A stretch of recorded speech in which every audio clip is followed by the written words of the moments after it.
1,000 years after the death of Christ, money changers, those who loan out and manipulate the quantity of money, were active in medieval England.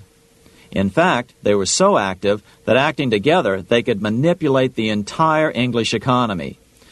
These were not bankers per se.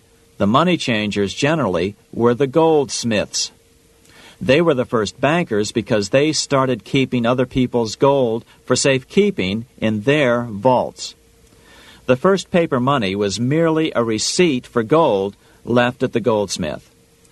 Paper money caught on because it was more convenient than carrying around a lot of heavy gold and silver coins.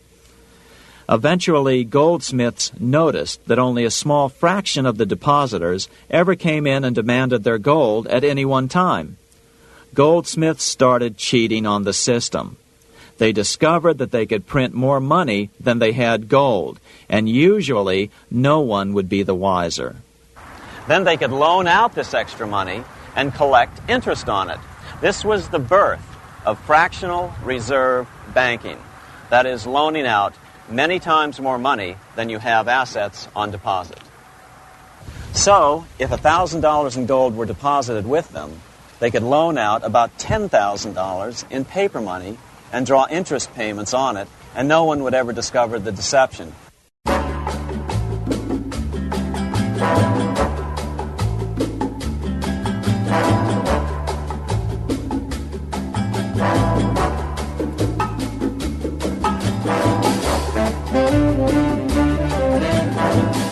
This is Bristol. It's Friday, it's 5 o'clock, and welcome to Not the BCFM Politics Show on the 5th of April 2024, streaming from the PRSC Arts Centre in Bristol, on the talkradio.org.uk stream at radioquk.com in Camberley, Surrey, and live on the Not the BCFM Politics Show app, available free from all good app stores. Please, Aurora if you can, rather than Google Play. I'm Tony Gosling. Thank you for turning off the psycho in the corner, gaslighting us with its military-grade propaganda psyops, telling us only half of the story, if that, puff pieces on the conspirators and hatchet jobs on the heroes, McCarthyite witch hunts, going after anything and anyone with influence who speaks up for humanity and against the World War III wage slavery lies. For those with eyes to see and ears to hear, these so-called solutions to every crisis, Gaza, Ukraine, COVID, migrants, farming, cost of living, climate, stacking up nicely, aren't they? Twisted accelerationist, Armageddonist policies designed to make every crisis worse. And the politicians, as Manfred Petrich says, or said, have nothing to say. Nick Land's behaviourist dark enlightenment drones, the cowards and control freaks want us to be slaves to their machines. Huxley's diabolical plan rewards only blind obedience. Meanwhile, the pantheist, wife-murdering, Wef-king tampon Charlie wages war on the British people as well as China, Russia and the BRICS, with regime change maniac, sidekick and referendum failure Diddy David Cameron. So, helping us navigate the World Economic Forum's Fourth Industrial Revolution or the Fourth Reich Matrix, well, actually it's just me this week, no Dave, no Martin, and from part one we had a look at this spear phishing scandal, particularly the actual background of what's really going on. It's been blamed on China and Russia. What is it really about? The deep state, discussion of that with the Prime Minister, and also Judge Dredd, is he? Is that what he is? Above the law? That's certainly what this seems to indicate, and the corruption within the Conservative Party. Also, after Easter, we have a good look at God in Number 10. This is a feature on Times Radio, which was absolutely fascinating. I think it was Good Friday, actually. And in part two, we speak to Peter Ford, the former Syrian ambassador, on the World's Kitchen attack on Monday, which has totally dominated the news all week because former British service people were killed. Of course, the effect of that has been to just stop aid to Gaza, so exactly what the Israelis wanted, as well as this was one alternative way that aid was getting in. Now the Israelis have said, I know what we'll do. We'll allow a crossing from the Israel to Gaza to be opened, which we control. So again, the Israelis make out they're doing something. Biden makes out he's doing something. Very, very little is going to change. We also have David Miller, the sociology professor, sacked from Bristol University, talking about ZAKA. This is the Israeli lie machine. Where did all those lies come from in October, and particularly around the beginning of October, about beheaded babies? ZAKA is the Israeli lie machine. We also hear from Zach Voorhees. He's a Google whistleblower, speaking to Sean on the SGT report, the Wellcome Foundation's vaccine eugenics, and also, the nasty one at the end, why aren't aborted fetuses being used in medicine? And why is this even being encouraged? So, Iranian and Russian news banned in the UK, first by the telecoms cartel and then by Ofcom, and us cancelled off Bristol Community FM by the Bristol Mafia, but not cancelled here yet. Anyway, we start with the spear phishing scandal, which I've been looking at. Bob Seeley MP is blaming it all on China and Russia. Oh, gosh, isn't it? I wonder who it is that's pretending to be somebody on the Grindr gay app and sending messages to these Tory MPs. Well, this is William Wragg. He has been in the news over the last couple of days. And he's the guy that sent his personal contacts of other MPs to this, so they were published then on the Grindr app. But he's kept the party whip. Why is that? Well, you have to understand how these things work. So he's obviously got some dirt on the Prime Minister, and he's got more to this story, and he's managed to keep the party whip by not coming out with it. But I think I know what it is. I'm sure there are others, journalists out there, particularly at the Westminster lobby, that know exactly what's going on. So we're going to hear a clip now from the 20th of March. This is just a couple of weeks ago, about this, I think very much related to this spear phishing scandal, where one of the MPs who there was then promoted just a few days after this was put out, on the 26th of March, I think it was, this year. This is like less than a week after he said this on TV. He was promoted to be deputy leader of the Conservative Party. Another interesting aspect to all of this is the MPs who've been targeted are saying don't talk to the Conservative Party, because what they're implying there is that the top echelons of the Tory Party are actually involved in this somehow.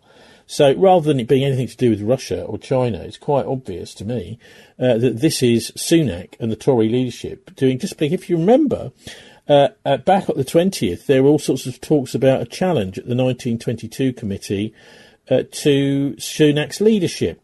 Well, isn't it funny that the people involved in that, including the Wragg, who's the deputy chair of the 1922 committee, was targeted?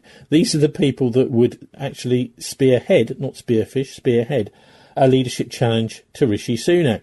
So there's all sorts coming out about this. But anyway, let's have a listen back to 2 weeks ago. To this chap, Jonathan Gullis, who was then made deputy leader of the Conservative Party a few days after saying this about challenges to Sunak's leadership. They are not interested in what is a Westminster bubble story. And what they will do, if we enter this psychodrama even further, if we even entertain the idea of an leadership contest, believe me, the voters will tune back in to say, you may not give us an election within 6 weeks, but we promise you, we'll kick you out, and we'll kick you out hard. Okay. And we will be not just relegated to the Championship, we'll be relegated to League Two, we'll be below 100 MPs. For any colleague who seems to think that things can't get worse, believe me, it can and it will. So shut up and put up. So that's Conservative MP Jonathan Gullis there on the 20th of March. Now let's have a listen to Rishi Sunak. This is just a few days afterwards, and there's all this talk about deep state, isn't there? Here he is being quizzed about the deep state on one of these select committees. What are your thoughts or comments on your predecessor when she says she was undermined by, quotes, the deep state? Yeah, I think that's probably a question for her rather than me. But I'm just keen to hear your view, Prime Minister. Is there a deep state, or are you part of it? Am I part of it? Yeah, probably a question for her.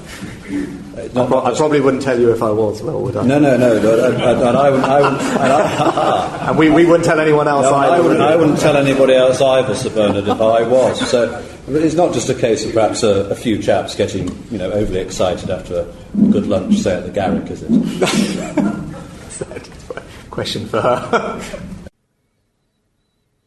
Yeah, so basically dissident MPs were targeted around the 20th of March when the Sunak leadership was challenged. So certainly this looks to me as if this is what this spear phishing business is all about, and it's been spearheaded by the deep state and by Rishi Sunak to try and keep him in power. Obviously, the Conservatives are now trying to lose loads of, I think it's 35 Conservative MPs, including many senior MPs, have been leaving the cabinet and have said they're going to stand down because they don't see that the leadership even wants to win this general election. And that's what we reported, of course, probably beginning of 2023 on Not the BCFM Politics Show, that the Conservative MPs and the Conservative Party don't actually want to win. Now, what's the reason for that? Well, maybe they know something that we don't. Maybe they know there's going to be a war. Maybe they know there's going to be a financial collapse, and they'd rather the B team have to deal with that. Well, that's the deep state we're talking about here, not ordinary Conservative MPs like the 1922 committee people who aren't told anything.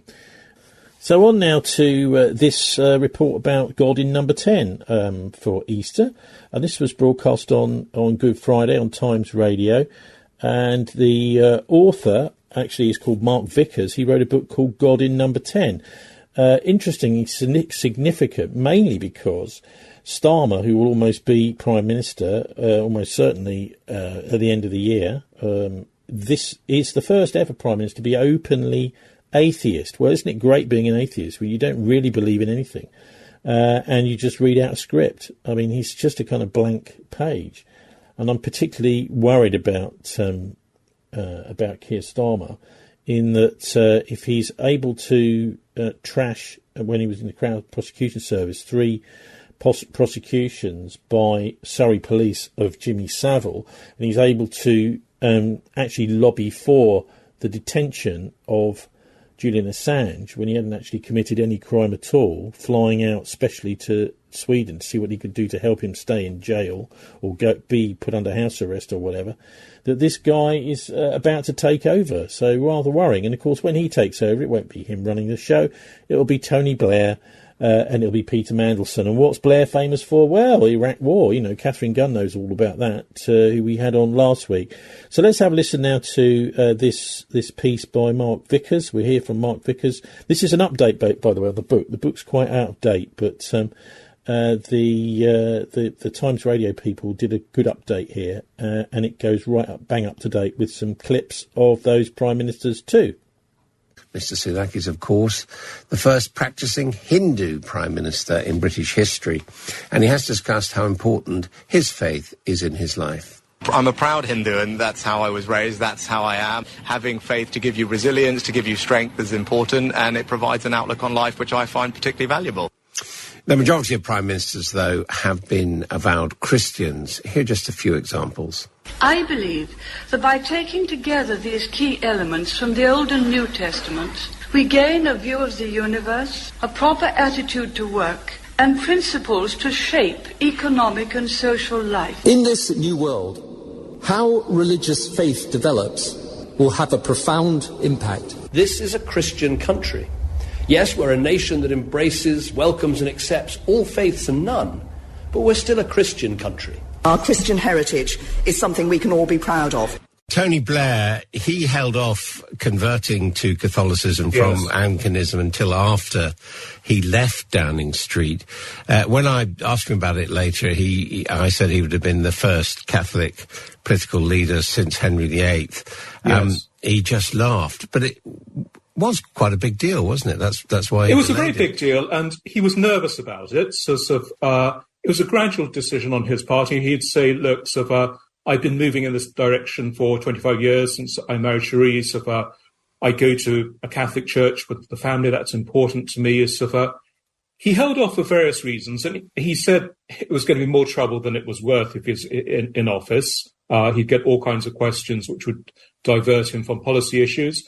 There were still very much at that time there were the things on the statute book which would have been problematic, about Catholics advising the Queen as head of the Supreme Governor of the Church of England.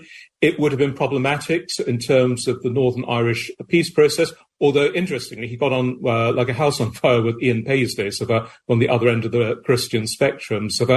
But it's interesting too. He actually had Protestant Northern Irish antecedents, grandparents. Yeah, and people don't realise that, so they assume that he's rather posh Anglo-Scot. So, in fact, he's half English and half Protestant Irish, and so his mother's family were farmers from County Donegal, deeply, deeply Protestant. So, his grandfather was in charge of the local Orange Lodge. His grandmother made him promise not to marry a Catholic. And I wonder, I think Tony Blair was a curious mixture of rebel and conformist. And I just wonder whether he didn't get a slight kick out of the fact when he became a Catholic, how the reaction of his Irish Protestant antecedents and his own atheist father. And looking ahead, or speculating rather, what do we know about Keir Starmer and God? Well, we know because he made a statement, I think 3 years ago, that he is an atheist. And if he's elected, in the next few months, then he would be the first avowed atheist in Downing Street. So where would that leave him in participating in national church services? Would that make him a hypocrite? No, I don't think so.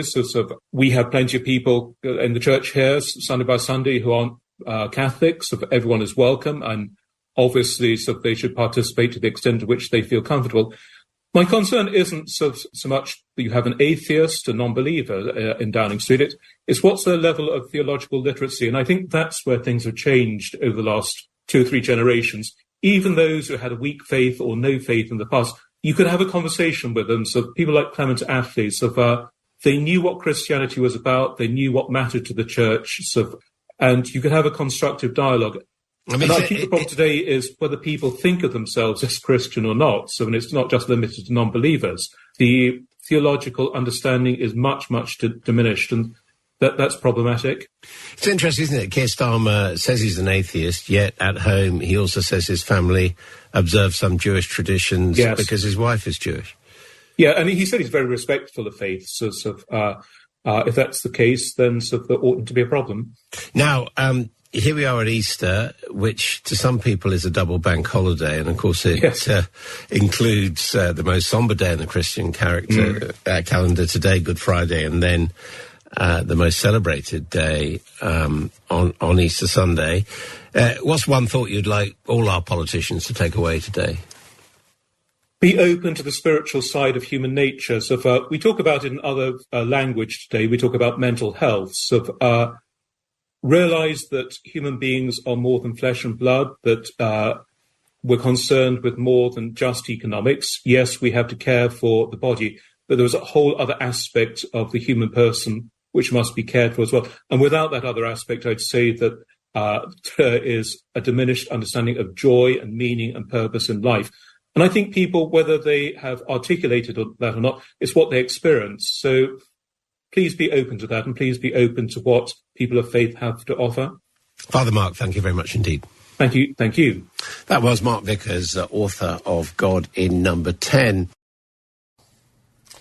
Right, so particularly galling, isn't it, to hear Blair there? So we're going to hear a bit more now, which is the famous February 2003 interview with Jeremy Paxman, Newsnight special. Well, Newsnight, of course, has drifted off into the outer darkness where poor old Victoria Derbyshire has been trying to keep it together, but the whole thing's been falling apart around her, probably because of the subject matter which the editors tell her she has to create, and she's not really allowed to steer the programme in the direction she wants. Must be very frustrating for her.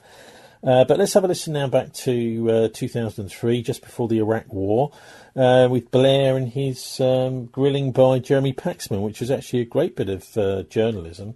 I remember hearing Paxman also grilling Henry Kissinger back in the 1990s, and Kissinger stalking out of the studio as Jeremy Paxman said to him, well, do you feel a fraud for accepting the Nobel Peace Prize?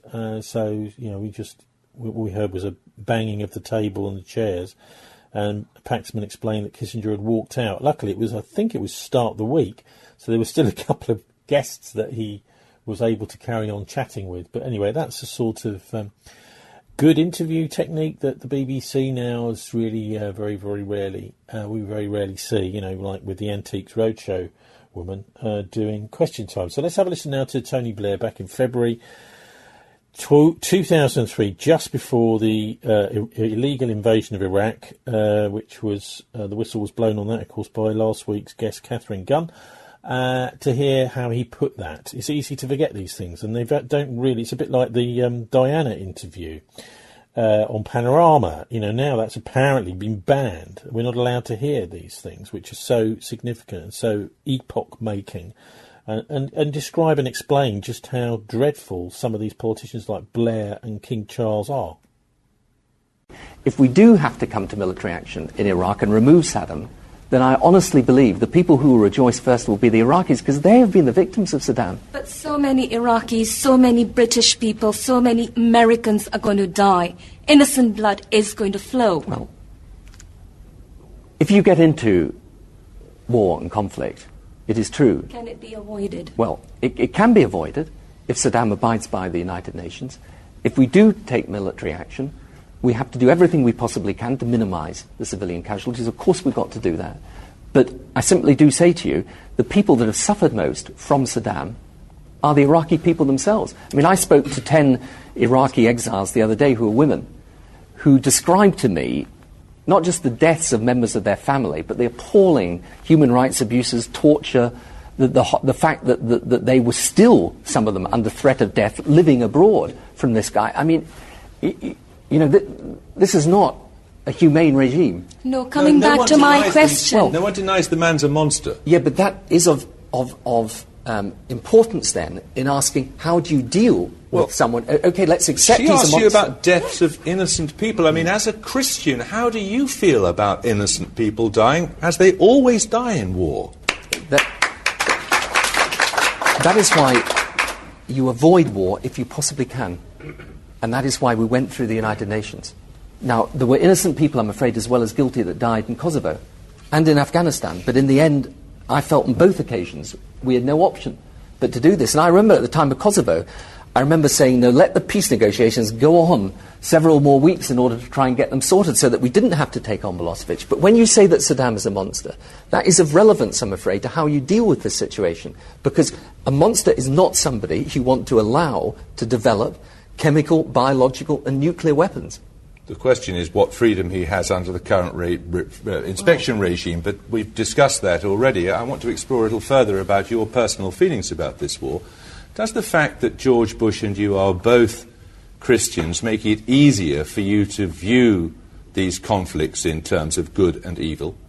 I don't think so, no. I think that whether you're a Christian or not a Christian, you can try and perceive what is good and what is evil. You don't pray together, for example? No, we don't pray together, Jeremy, no. Why do you smile? Because...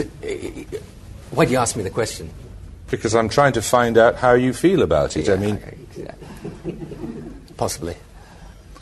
Right, anyone else like to have a question? So that's Tony Blair and Jeremy Paxman speaking in February 2003, just before the Iraq War.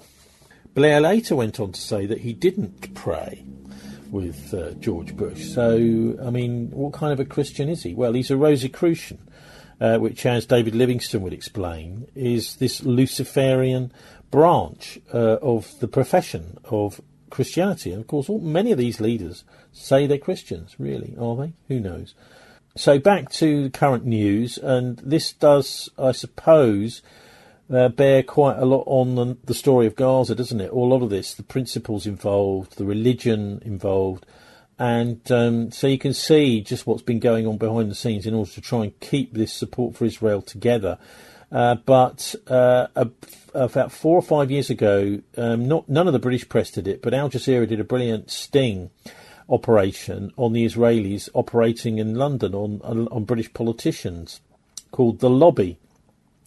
And one of the ministers that featured in that was Alan Duncan. He was only Alan Duncan at the time. He was a Foreign Office minister who was being targeted by the Israeli embassy, by Shai Massot, the political attaché particularly, with various bribes to get him out of the way, bullying and that sort of thing. So obviously this is foreign interference. MI5 should be interested in this. The police should be interested in British politics. It's not Russian hacking. It's not Chinese hacking. So let's have a listen now, because he spoke yesterday on LBC about the pressures within the Conservative Party right now to support the Gaza genocide. Absolutely brilliant. I'll put the full version of this LBC interview up on our show page later at thisweek.org.uk.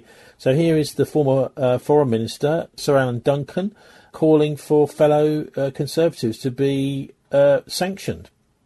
The Conservative Friends of Israel has been doing the bidding of Netanyahu, bypassing all proper processes of government to exercise undue influence at the top of government. So what you have is a lot of people now sitting around Rishi Sunak who are giving him appalling advice. Let's start with the head of CFI, or has been for many years, Lord Pollack. In my view, I think he should be removed from the Lords because he is exercising the interest of another country, not that of the Parliament in which he sits. Joined, I have to say, by Lord Pickles. They're the sort of Laurel and Hardy who should be pushed out together. But at the top, I mean, slightly improved by the removal of Robert Jenrick and Suella Braverman, although even today she is still supporting Israel and the bombing and the annihilation of people in Gaza. And she does not believe that settlements are wrong, nor, I suspect, do Michael Gove, Oliver Dowden, and Priti Patel, by the way, should be reinvestigated for her visit. We still don't know who paid for her trip when she came back and tried to change government policy as a result of going on a secret trip without actually telling her officials or even the local ambassador. And if you pick up Wikipedia and you read the entry for Tom Tugendhat, who is our security minister, it says, and I'll read it out, he condemned the United Nations Security Council for its official criticism of Israel's building settlements in the occupied Palestinian territories. Now, that may have been some years ago, but he's never removed that. He's never changed his view. How can you have a security minister in the British government who does not believe in international law when all this is going on? I think he should be sacked. So there's somebody who's telling it like it is. This is Sir Alan Duncan saying that the problems don't lie elsewhere. They're within the Conservative Party. So very much similar to the spear-phishing scandal, the senior people in the Tory party seem to be turning on their own dissidents, whether it's to do with whether Sunak's any good as a leader or to do with the support for the Gaza genocide. So that's obviously why the Tories are almost certain to lose the general election. And I'll put the long version of that interview on LBC with Sir Ian Duncan up on our show page at thisweek.org.uk for your delectation. But there's been another biggie this week, and that is Lord Jonathan Sumption has come out with another 600 lawyers saying that the funding for UNRWA, the UN agency supplying the Palestinians, which, by the way, Peter Forbes was one of the directors of UNRWA, when we'll be hearing from him later, should be restored immediately, and that there should be no arms sales to Israel by the British. And so there's a whole load of lawyers who have put this letter together this week. And here is Lord Jonathan Sumption speaking, a full version of the interview with him. It's only quite short, but on the Today programme earlier this week. 3 former Supreme Court judges are among 600 lawyers and academics who've sent a 17-page letter to the Prime Minister reminding him of obligations under international humanitarian law in relation to what they call the unfolding catastrophe in Gaza. Their call includes suspending weapons and weapons systems provision to Israel, sanctions against those who have made statements inciting genocide against Palestinians, and UK funding for the aid agency UNRWA to continue with immediate effect. One of the 3 former Supreme Court justices is Jonathan Sumption, Lord Sumption, who joins us now. Morning, Lord Sumption. Good morning. What led you to sign this letter? I was sent a copy of it. I thought that it was a persuasive and moderately expressed letter, which makes some very important points that the UK government seems to be losing sight of. Which is the most important point in your view? The most important point is that Article 1 of the Genocide Convention requires states to do what they can to prevent genocide. Now, it hasn't yet been determined whether what the Israelis are doing is genocide. The ICJ, International Court of Justice, is considering that issue. But they have already ruled that there is a plausible case that that is what is going on in Gaza. And it seems to me that if you have a duty, as we do, in international law to prevent genocide, and there is a plausible case that that is what is happening, you should do what you can to obstruct it. At this stage, not wait for a final ruling which could be years to come? Well, the deaths and the indiscriminate killing, these things are happening now. So what is the action then that you... I mean, there are a series of actions in this letter, including some of the ones I mentioned now, but you've obviously written to state your view to the Prime Minister. If he doesn't take action, is there a framework under which a legal case could be brought against the government? No, because there is no relevant justiciable obligation in English domestic law. But the British government's policy has always been to observe international law, and it seems to me quite clear that the government ought to be doing that, whether it's possible to bring domestic litigation against them or not. And does that stand for you, however brutal the enemy, whatever the circumstances in which Israel has begun this war? Listen, Israel began this war because of what happened on the 7th of October, which was truly appalling. But the whole framework of international law governing war dictates that the fact that you have been provoked and attacked, however outrageously, does not mean to say that you can do whatever you like. It doesn't mean to say that you can indiscriminately slaughter innocent civilians and children. It doesn't mean to say that you can attack aid convoys, you can withdraw the visas of aid workers. It doesn't mean to say that you can spend 2 weeks flattening hospitals, the very few hospitals which are left functioning. And it doesn't mean to say that you can threaten to invade Rafah, a place where hundreds of thousands have taken refuge. Doesn't mean any of those things. There are limits to what people can do, even in self-defense. Okay, and so I understand this fully. Tell me how long you have been thinking along those lines. Was there a particular moment that made you think enough, and therefore to be open to signing this letter? Yes. Would you call yourself a friend of Israel?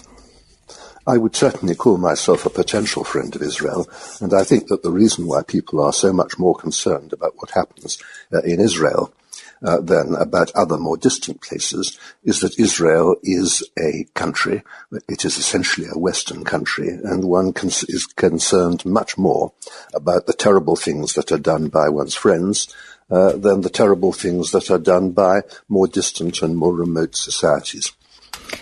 Lord Sumption, Jonathan Sumption, thank you very much. So that was Lord Jonathan Sumption, former Supreme Court judge, Justice, I think they call them, and actually a fairly decent guy. Wasn't he good during the lockdown? There is actually a brilliant interview with him. It's a long interview where he says it's a historic threat to democracy. Back in 2020, discussing the whole COVID, the way that it was implemented, where these government statements were just made to the public in the press, but they had absolutely no backing in law for months and months. Brilliant piece by him. I think I should probably put that up on our show page maybe, or use it next week. So Sumption, a bit of a superstar, and so thanks very much to him for speaking out on behalf of the, well, it's not just one or two, is it? It's 600 senior judges having a go at the leadership of the Tory party and the corrupt leadership of the Tory party, who are using spear-phishing tactics, the deep state, I suppose we could call them, to try to make sure there's no leadership challenge to Rishi Sunak from the 1922 committee. And using almost every trick in the book, it seems, to try and stay in power so that they can sabotage the Tory electoral effort. Now, I'm no great fan of the Tory party, as I'm sure people know, but at least you've got to have a competition. It seems to me that Starmer is so utterly useless and has got absolutely nothing to offer, and so the Conservative Party has got by Sunak has got to be forced to be absolutely even more useless. And that's what he's up to. That's what his role seems to be right now.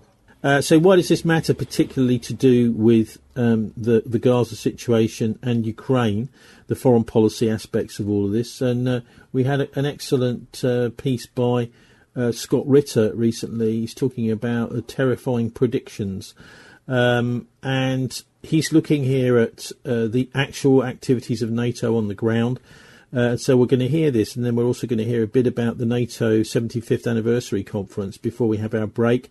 But this is quite a long one, as Scott Ritter bloviates here with Judge Neapolitano about what is really going on in Ukraine and about the general foreign policy. You know, he's now come round to being very anti-Israel. It's good to see. When I first spoke to him, I remember asking him about something to do with the Israelis, and he says, "Oh, I don't go there. I can't go there." But now he's realised the Israelis are, you know, as bad as they are. But then anyway, he's interesting, Scott Ritter, isn't he? Because he keeps making wrong predictions. He's made several now, particularly when he came on this show right at the beginning of the special military operation and said it would just last for a few weeks. In Ukraine, well, obviously the Mark Sloboda was much more accurate when he said it's never going to end, the conflict between NATO and Russia. So let's have a listen to, and isn't it a terrible thing for me to do, to say, well, he's made lots of mistakes, Scott Ritter. And one of them, by the way, was talking to Warren Thornton recently. Scott said, "Oh, no, this warning about an attack on a theatre in Moscow is just nonsense. It's not going to happen, blah, blah, blah." And a few days later, of course, it did happen. The attack on the Crocus Theatre did happen. So he can get things wrong. Who knows? Maybe Scott is deliberately getting things wrong to steer everybody in the wrong direction, although I rather doubt that. So let's have a listen now to Scott. And what a terrible way to introduce it, saying I think he may be just lying to us.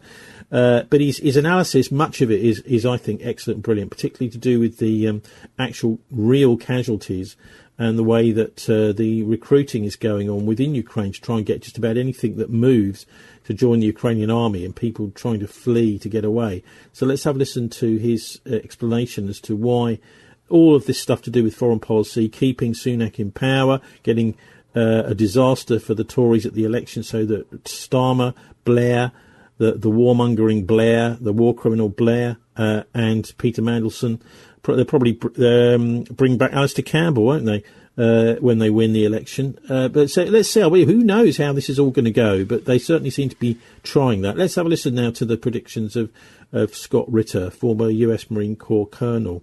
As we speak, the CIA has worked with the GUR to use Russian nationalist groups to invade Russia. Invade Russia. Invade Russia.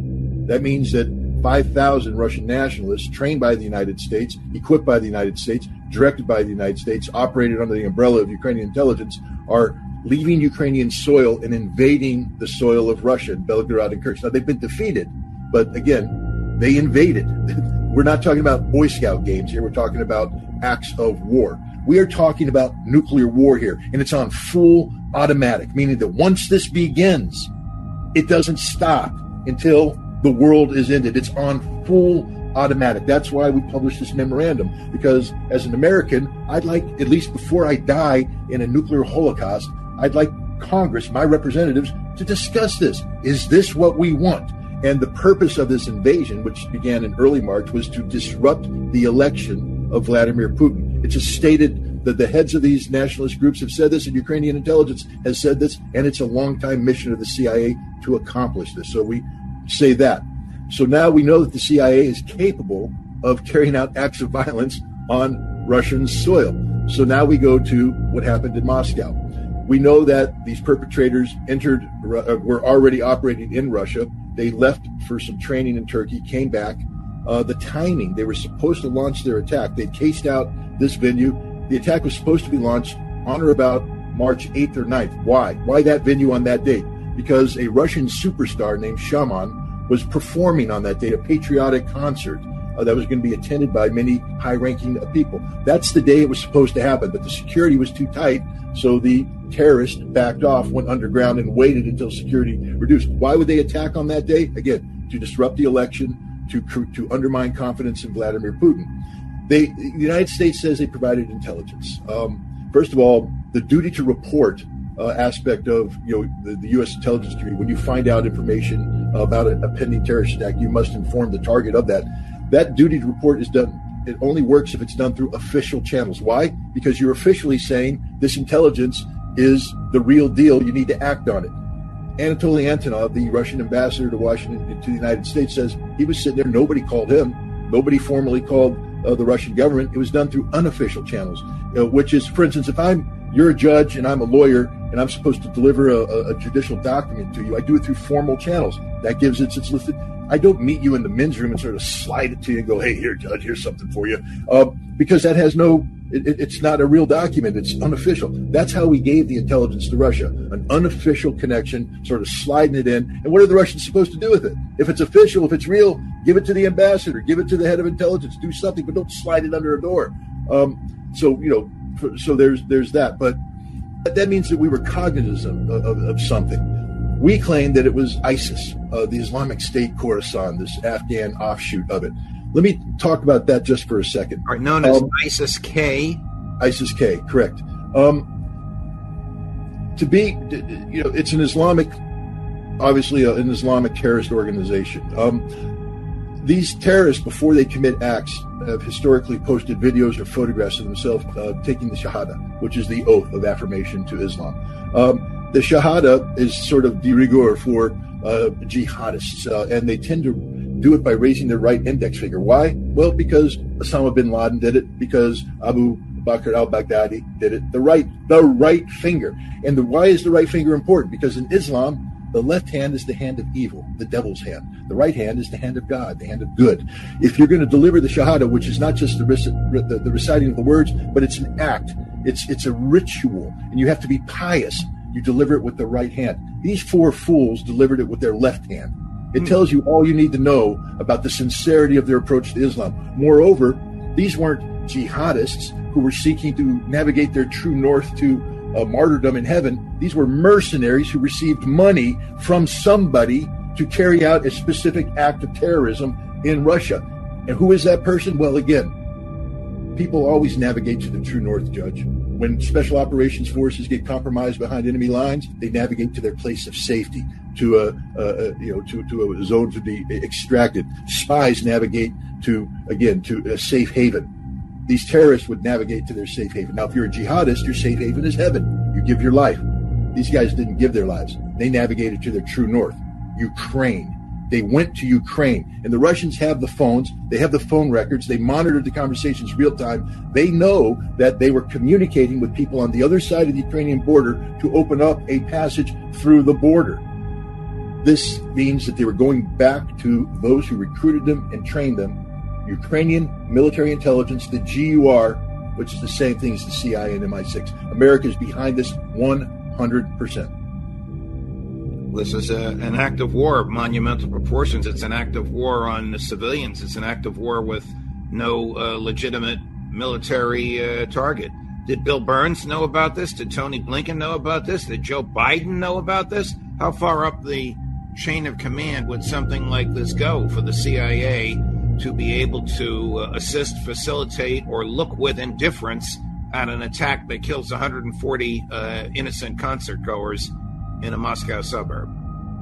In 1947, the United States Congress passed a sweeping reform of the U.S. intelligence community. In 1948, they updated it with basically the covert action law. But basically, the CIA, through their, what back then was called the Office of Special Services, but today is called the Special Activities Center, is the only agency of the United States authorized to carry out covert action. Covert action, just so everybody understands, is deniable by law.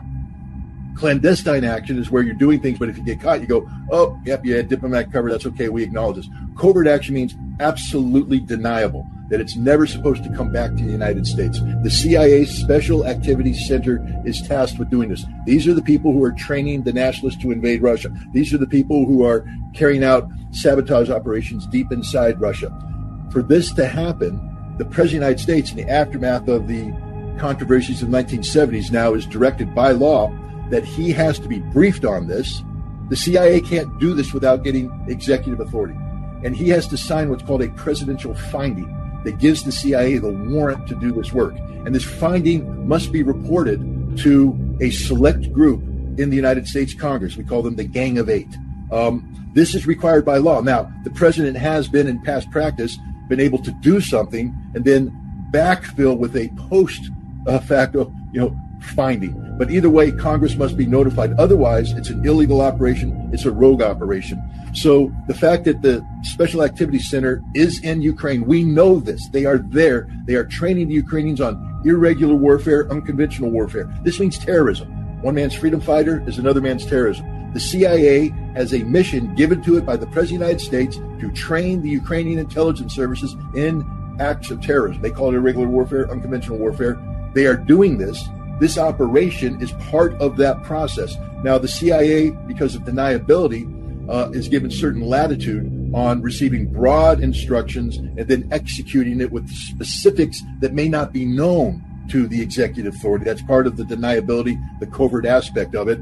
But let there be no doubt, the President of the United States has directed the Central Intelligence Agency to carry out acts of violence inside Russia designed to undermine the authority of Vladimir Putin and to disrupt the elections that took place earlier this month.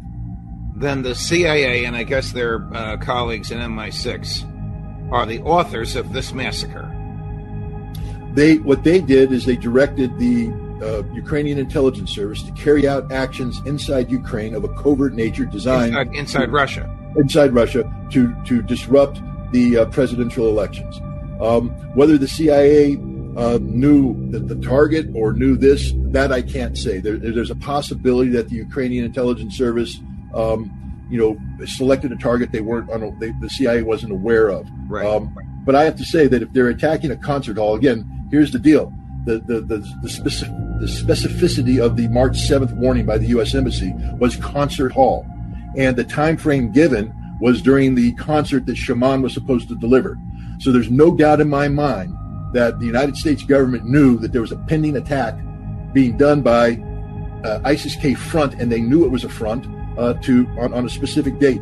That tells me that the CIA knew exactly what's going on. I don't have evidence to that, but I will just tell you that, when you start connecting the dots, it's clear that the U.S. government had, foreknowledge about this attack, very specific information, and they didn't tell the Russians formally. They covered their bases by sliding something under the door. We are talking about nuclear war here, and it's on full automatic, meaning that once this begins, it doesn't stop until the world is ended. It's on full automatic. That's why we published this memorandum, because as an American, I'd like, at least before I die in a nuclear holocaust, I'd like Congress, my representatives, to discuss this. Is this what we want?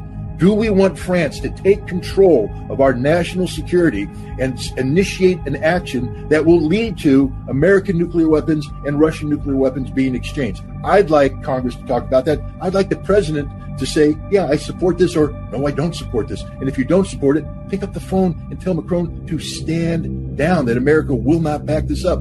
These are things that need to be discussed. Right now, they're not being discussed. France is on full automatic. Ladies and gentlemen, they just mobilized a regiment, gave it its orders to be prepared to go to Romania for the purposes of deployment to Ukraine. Once that happens, we're on full automatic.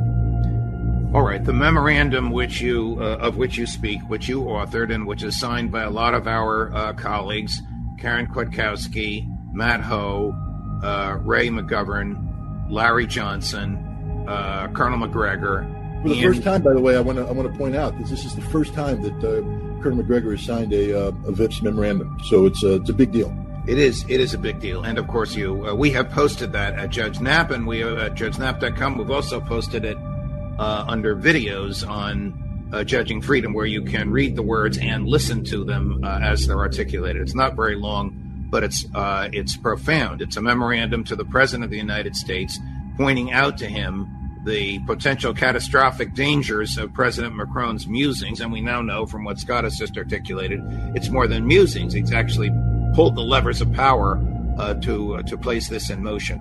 Question: could this have happened without the consent of other Western leaders, particularly the President of the United States or someone in his behalf? Well, the reason why this is happening is because Macron and France and Europe feel abandoned by the United States. They were asked by Victoria Nuland, by Jake Sullivan, by Tony Blinken, by the president himself to lean forward aggressively in support for Ukraine. And so they did so, even though their initial instincts weren't to lean forward. But as they leaned forward, as they committed to this, it was always with the understanding that America would be right there helping pull that yoke. America backed off for any number of reasons, number one of which is that Congress has hijacked the funding that was supposed to go to Ukraine for domestic political purposes. And so now Europe is alone, and this is anger on the part of Macron, frustration, because if he pulls back, the fact that the European experiment, that NATO, the European part of NATO, is nothing more than a house of cards, an empty shell, becomes reality. And he can't afford that. Europe can't afford that. They need to maintain the perception that they matter. And so what they're doing right now is trying to say, we matter. He has talked with Scholz. He has talked to the Poles. He's talked to the British. He's talked to the Balts. He's talked to the Czechs. And they have said that we don't want to lead on this, but if you lead on this, we will follow. And so this is a sort of a game of chicken now. Macron is mobilizing troops. He's going to send them to Romania. And then what he's going to do is he's going to ask, now that I have this 2,000-man brigade in Romania, who's going to join me? And then we have to wait for the Balts to send a company, maybe a battalion. The Poles might send something. And then they get this up to 12 to 20,000. And then they cross over, gambling that Russia won't attack them. And once they cross over, you'll see a contingent coming in from other NATO nations, the coalition of the willing, to create the 60,000. So it's basically, and they're doing this without the United States. The Poles asked America to send troops to Poland to beef up the American contingent there to free up troops for these purposes. Biden said, no, we're not sending those troops. But at no time has Biden told any of these players to stand down on this absolute nonsense of sending troops to Ukraine. Are the French and their European colleagues naive enough to think that the Russians won't shoot at them?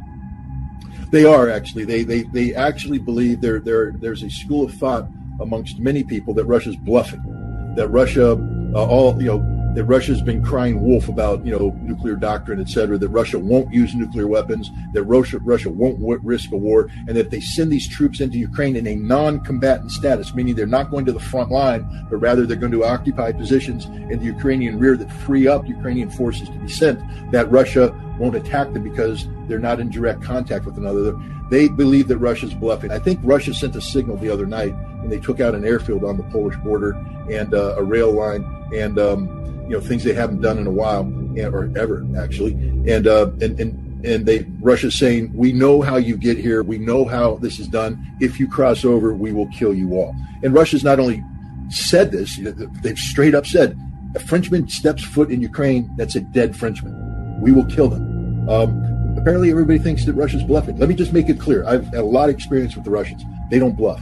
They literally don't bluff. I want to go back to the Moscow concert hall attack. Can you connect the dots, or is there any evidence with which to connect the dots between the boast and the threat of Victoria Nuland 2 weeks before she left office that we have a nasty surprise coming for President Putin, and this assault on innocent young people at a concert?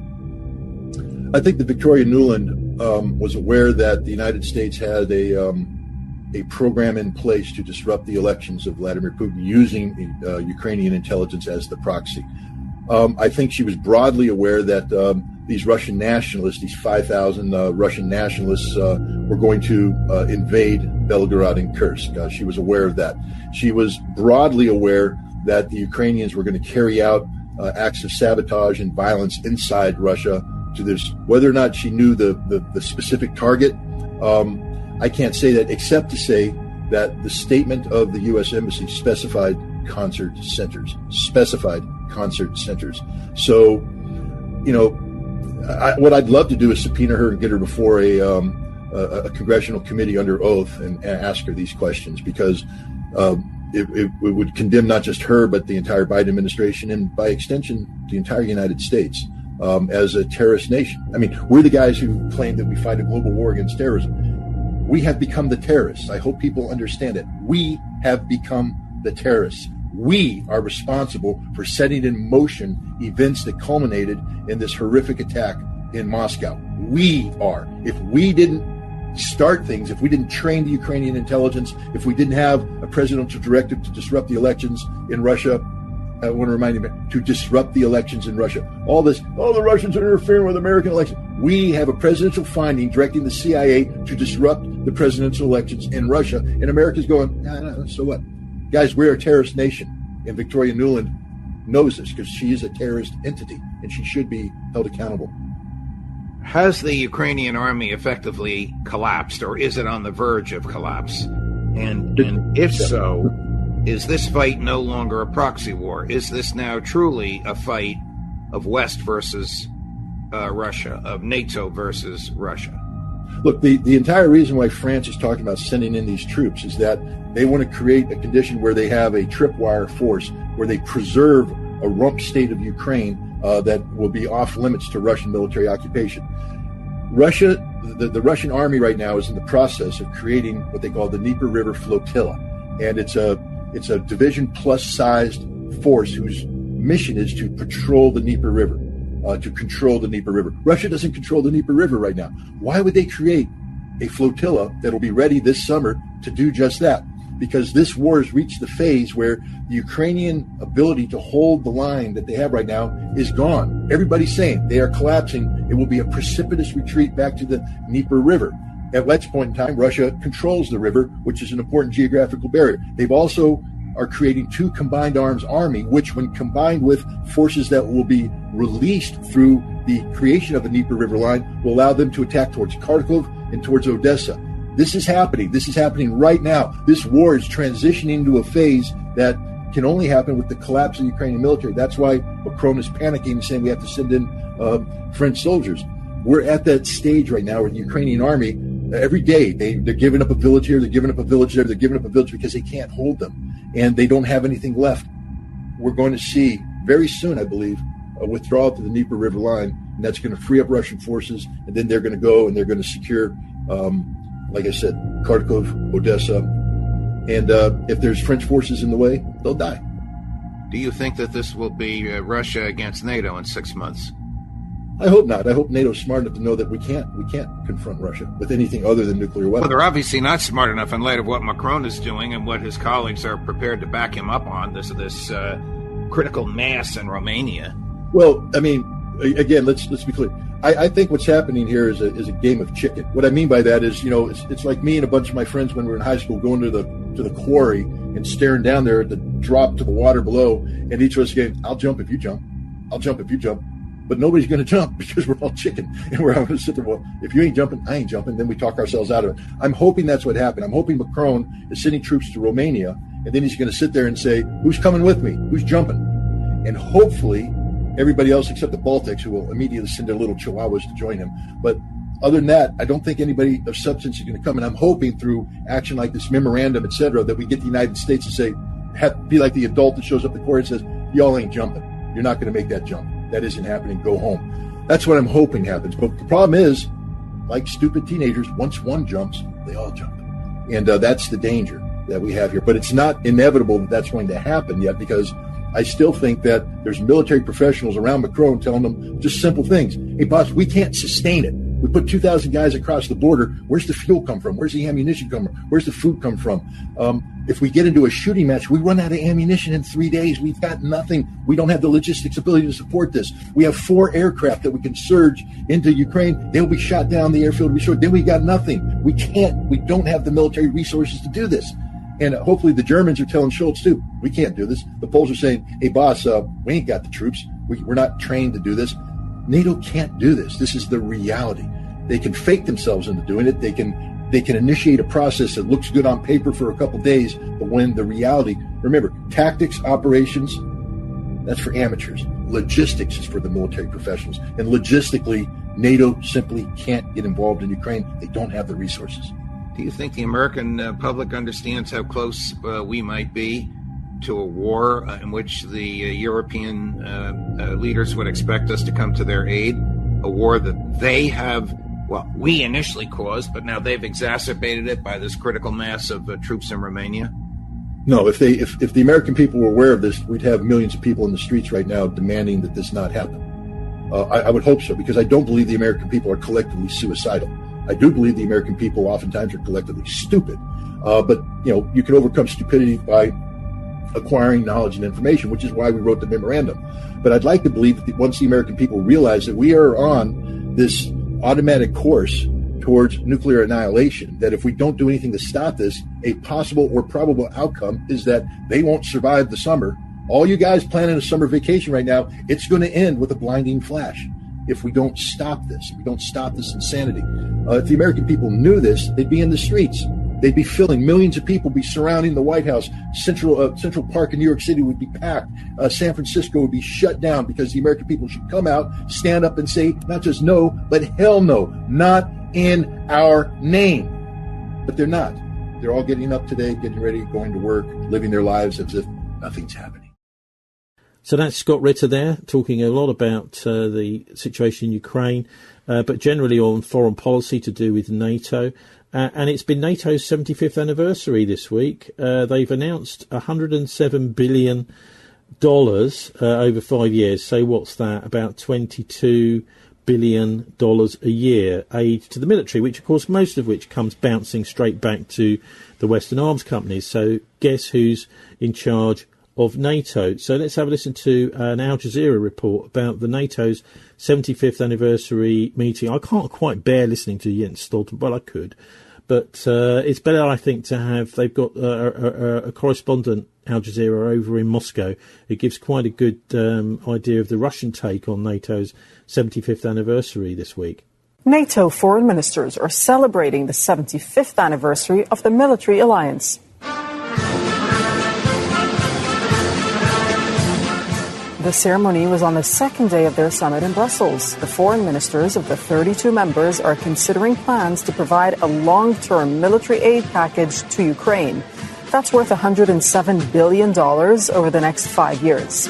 The Kremlin says relations between Russia and NATO have sunk to the level of direct confrontation. We'll hear the latest on these developments from Yulia Shapovalova in Moscow. The alliance played a key role in the confrontation with the USSR during Soviet times, and now its aggressive behavior is directed against Russia. And Kremlin spokesperson Dmitry Peskov called NATO a destabilizing factor on the European continent that does not contribute to security and stability, and that the relations between Russia and NATO have slipped to the level of direct confrontation now. He noted that the alliance is directly involved in the conflict in Ukraine and continues to advance towards the Russian borders. So obviously, officially, there are no NATO boots on the ground, but here in Russia, we constantly hear about foreign mercenaries from NATO countries fighting on the Ukrainian side, and recent talks from Emmanuel Macron to send French troops to Ukraine have been strongly condemned here. In fact, we've been hearing how dangerous NATO is for decades here. Even long before 2022, when Russia actually launched its special military operation, the country's leadership was constantly saying that Ukraine was going to join NATO, and that was a direct threat to Russia's national security, that NATO was sending their military instructors to train the Ukrainian military personnel and supplied Ukraine with weapons. And, of course, Ukraine is still waiting for the F-16 fighter jets. There's been a lot of talk about that. But what is certain is that a number of Ukrainian pilots are undergoing training, learning how to pilot them. All right. Thank you so much, Julia.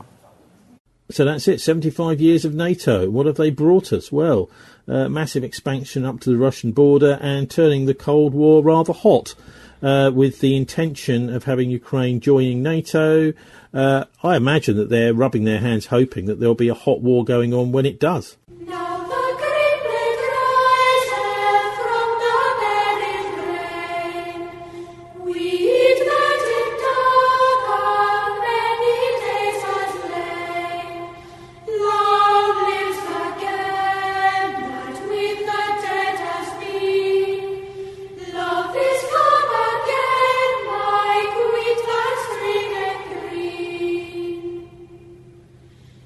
In the great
His way.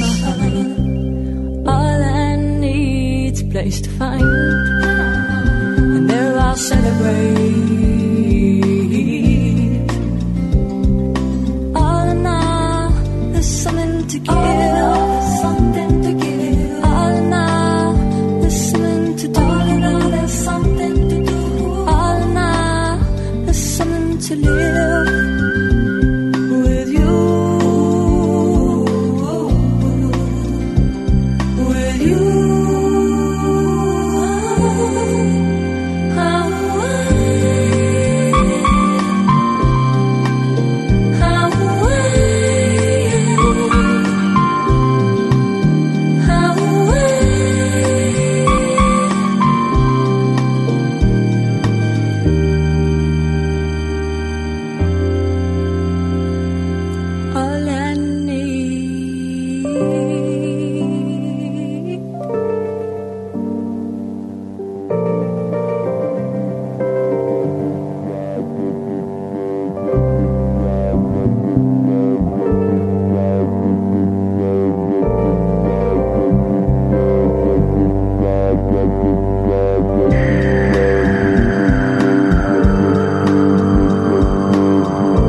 So from 1997, that is Air.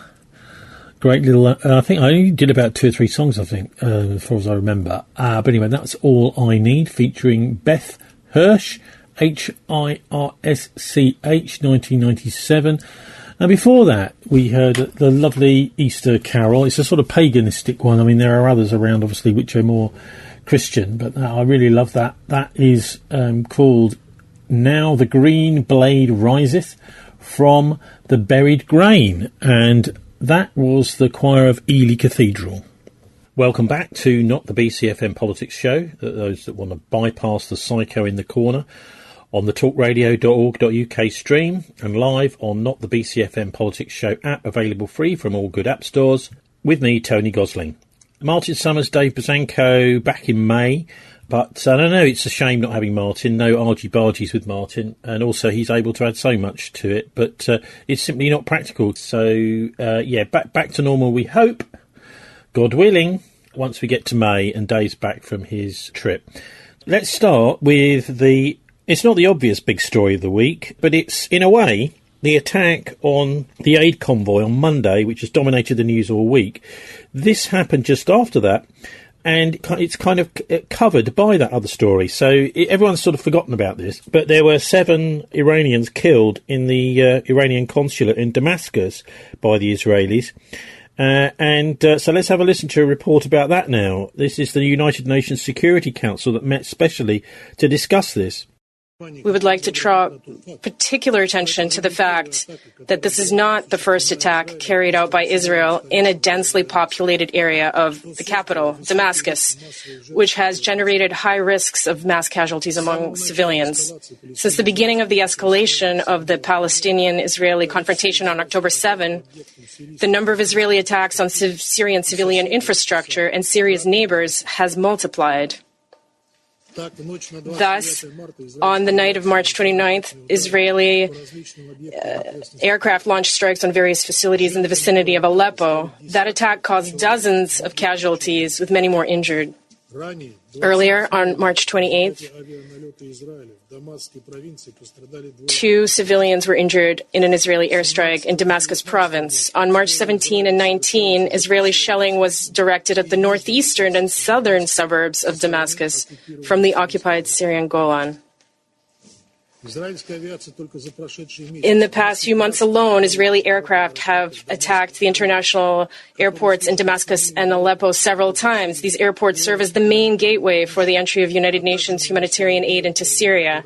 They also struck the areas of Deir ez-Zor and Abu Kemal, where the Syrian military continues its persistent struggle against the remaining militants of terrorist groups, to whom our American colleagues, despite their loud statements, are in fact providing patronage and protection.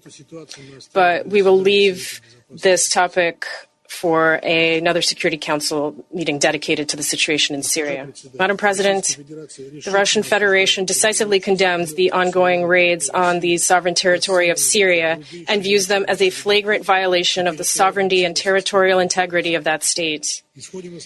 We're of the view that such aggressive actions by Israel are designed to further fuel the conflict. They're absolutely unacceptable and must stop. We urge West Jerusalem to abandon the practice of provocative acts of force on the territory of Syria and other neighboring countries, which is fraught with extremely dangerous risks and consequences for the entire region, a region that is already destabilized as the result of the 6-month escalation of violence around Gaza. A clip from the UN Security Council there, where they're discussing the attack on the Iranian consulate by the Israelis in Damascus, in Syria, which killed 7 people. I think it was 2 or 3 Iranian generals who were in the consulate in Damascus. And so this is what the Israelis are up to. They're now declaring war on their neighbours, in a way, I suppose, hoping that those neighbours will be provoked into hitting back at them. Because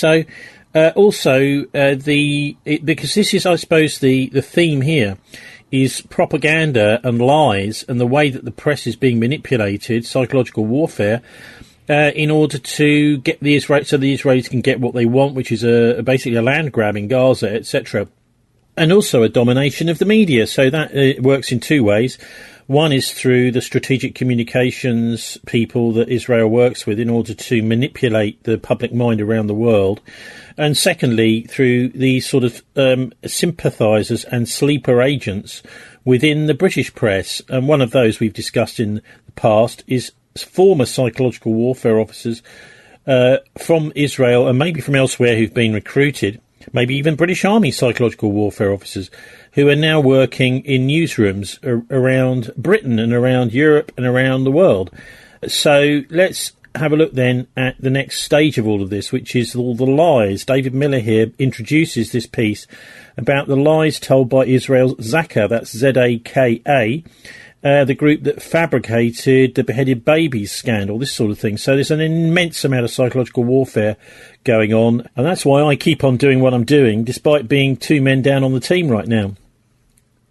ZAKA is interesting because it's finds itself involved in all sorts of allegations of effectively making up atrocity propaganda. So the stories about the 40 beheaded babies, the mass rape, the cutting of a fetus from its mother's belly, all of these things seem to have been fabricated by ZAKA.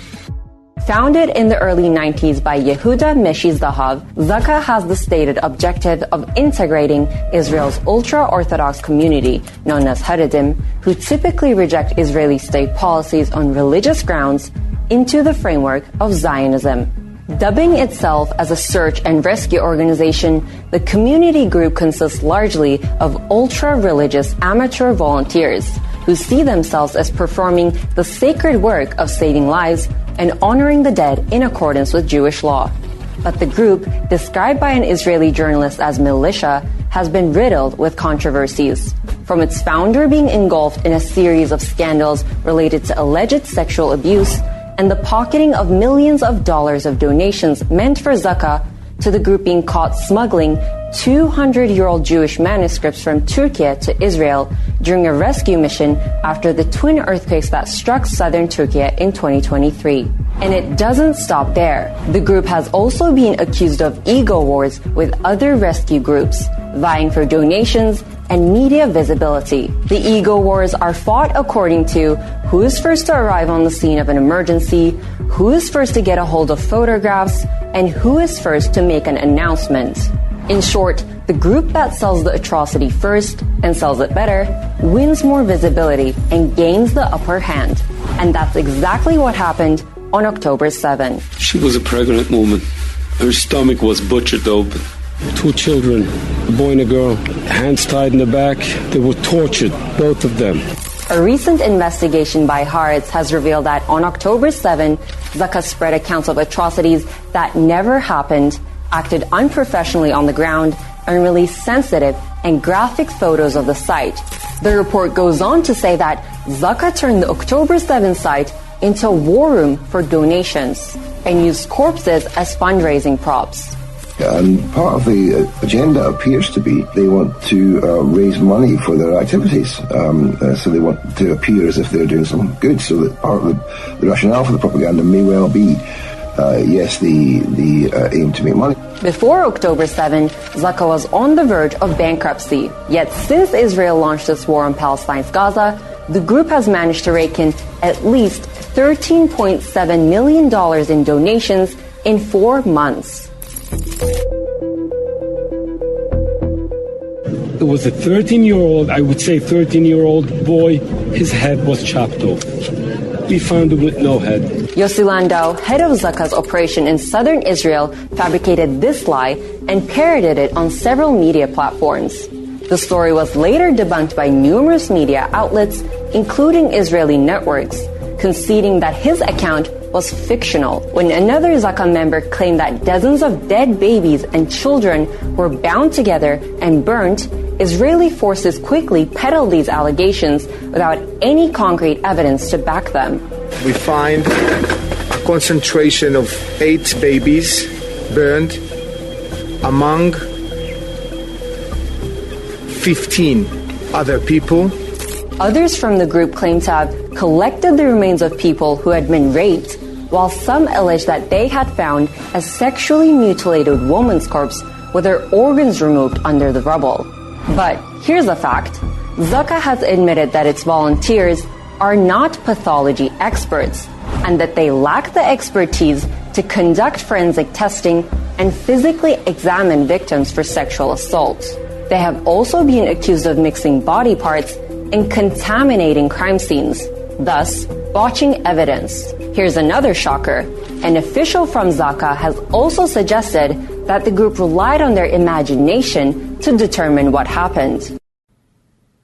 And this has all been also brought out this week with the... do you remember a couple of weeks ago we had the editor of the Plus 972 magazine talking about how much military censorship there is of the news in over in Israel.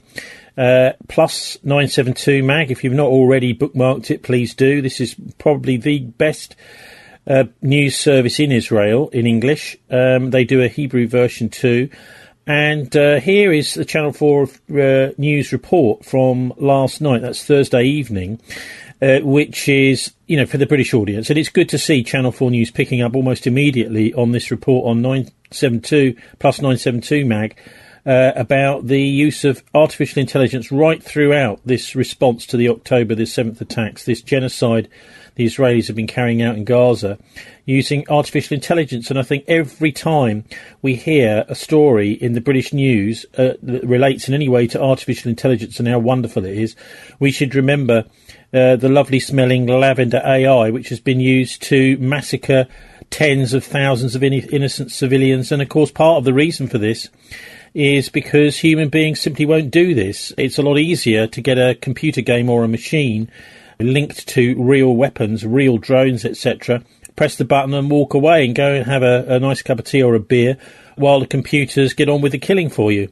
According to Israeli investigative journalists at 972 Plus magazine, Israel has been using an artificial intelligence machine called Lavender to identify thousands of potential Hamas targets in Gaza.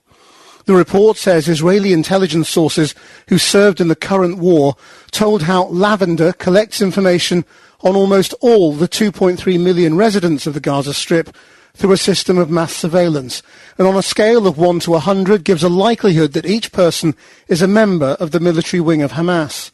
Being in a WhatsApp group with a known militant, changing address frequently, or swapping phones every few months could all be factors in the machine determining potential targets to kill. The report claims that after October the 7th, Israel decided to move from targeting high-level Hamas figures to anyone regarded as in the organisation, no matter how junior, and alleges that during the first stage of the war, when thousands were killed in a few weeks, the military allowed for 15 to 20 civilians to be killed as collateral damage per militant. In a system dubbed Where's Daddy, bombings often taking place when targets had been tracked to their family homes. At its peak, Lavender allegedly picked out 37,000 possible targets. In its development, it is claimed human checks on the targets selected by Lavender suggested it was accurate 90% of the time in picking out Hamas members. So in a campaign killing thousands, it was accepted that 1 in 10 targets were not Hamas. Lavender was allegedly wrongly picking police officers, civil defence workers, or relatives of militants. In a statement to Channel 4 News, the IDF denied using AI to identify targets and said, contrary to Hamas, the IDF is committed to international law and acts accordingly.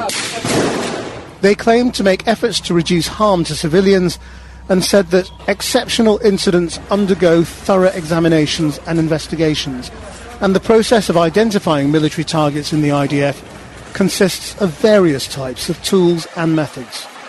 Well, earlier I spoke to the journalist Yuval Abraham, who wrote that article for Plus 972 magazine. The IDF have issued a statement saying the IDF does not use an artificial intelligence system that identifies terrorist operatives or tries to predict whether a person is a terrorist. I read that out to one of the sources, and he burst out laughing. He said it's just not true. It's a lie. I mean, and if you look at, for example, in 2023, the IDF itself, one of the top commanders in the IDF, the head of the 8200 AI data center, gave a lecture in Tel Aviv University, where he presented a machine that, quote, uses AI to identify terrorists. He was relating to 2021. So I don't know who wrote that response from the IDF, but it's clearly not true, based on their own statements in the past, and also based on what I've heard from numerous Israeli intelligence officers. The sources said that they knew there's a data science team that checked. They took a random sampling of this 37,000 and checked one by one. They realized that the machine is occasionally marking complete civilians or people who have a very loose relation to Hamas or something. The decision was made to authorize strikes based on this list without meaningfully supervising it. One source, for example... That's the key, isn't it? This question of what they would do with the list to check it. Because the Israeli statement is very, they're very insistent that there's a process of identifying military targets, and that these are, that these are people and teams, according to international humanitarian law. And what your article is suggesting is that there were no meaningful checks at all. So what sources told me is that the protocol in the places that they were in the IDF, was to check. The only check that was in place was to listen if the targeted individual has a male voice or a female voice. And if it's a female, they said the machine for sure made a mistake because it's not supposed to mark women. There are no women who are militants.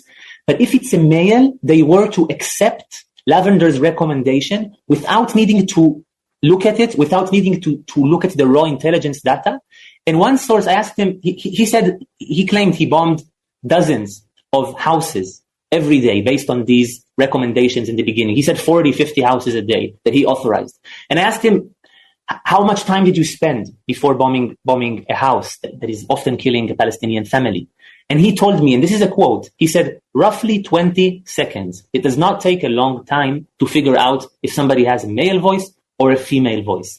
And I've heard that criteria, male or female, from more than one source. How did they explain that they were ordered to work in that way? Could Israel say these were people who were not doing their job properly? Analysts are supposed to look at lists, analyze intelligence, and take considered decisions. And if they were only considering it for 20 seconds, they weren't doing their job. So what I heard from these sources is that this is the command they got. One source said, quote, there was not a zero mistake policy. In order to accelerate the target production, in order to bomb so many human targets, they realized that they have to accept these machine results. What difference do you think the AI machine made? Do you think it meant that they were able to kill more people more quickly? Or perhaps, without that machine, might the bombing have been even more indiscriminate? One of the sources told me, he said, the machine did it in a cold way. He said, everybody lost people on October 7th. The fact that we relied on the machine so much, on the statistical mechanism, it made him feel comfortable. And this operation came on the expense of precision. It came on the expense of targeting civilians occasionally as targets. And it came on the expense of the human agency of Israeli soldiers. And I saw it again and again in the process, in calculating how many civilians are in each house. Some sources said they did not even check if they managed to kill the targets. They abandoned the BDA protocol, bomb damage assessment, so they can move on to the next target. I think this emphasis that was placed on the kill lists, we're going to kill every single Hamas operative, even if it means that we will sometimes kill civilians, and even if it means if we're going to kill entire families in the process. One source said that this policy, in his mind, was partially motivated by revenge. And I think the last thing I will say, I think if international law has meaning, if when we are saying all of these things that we've been hearing over the past months, a principle of proportionality, a principle of distinction, if these words have meaning, if they're not just, some lip service that we're paying, then I think what my investigation show and what my sources are telling me is that the military emptied it out of meaning. Yuval Abraham, thank you very much. Thank you. That's Thursday evening's Channel 4 News on picking up on a Plus 972 magazine report explaining how Israel is using this Lavender artificial intelligence machine to identify, target and kill tens of thousands of the Gaza and Palestinian citizens. So, this really is the sort of Terminator world that they brought us into here.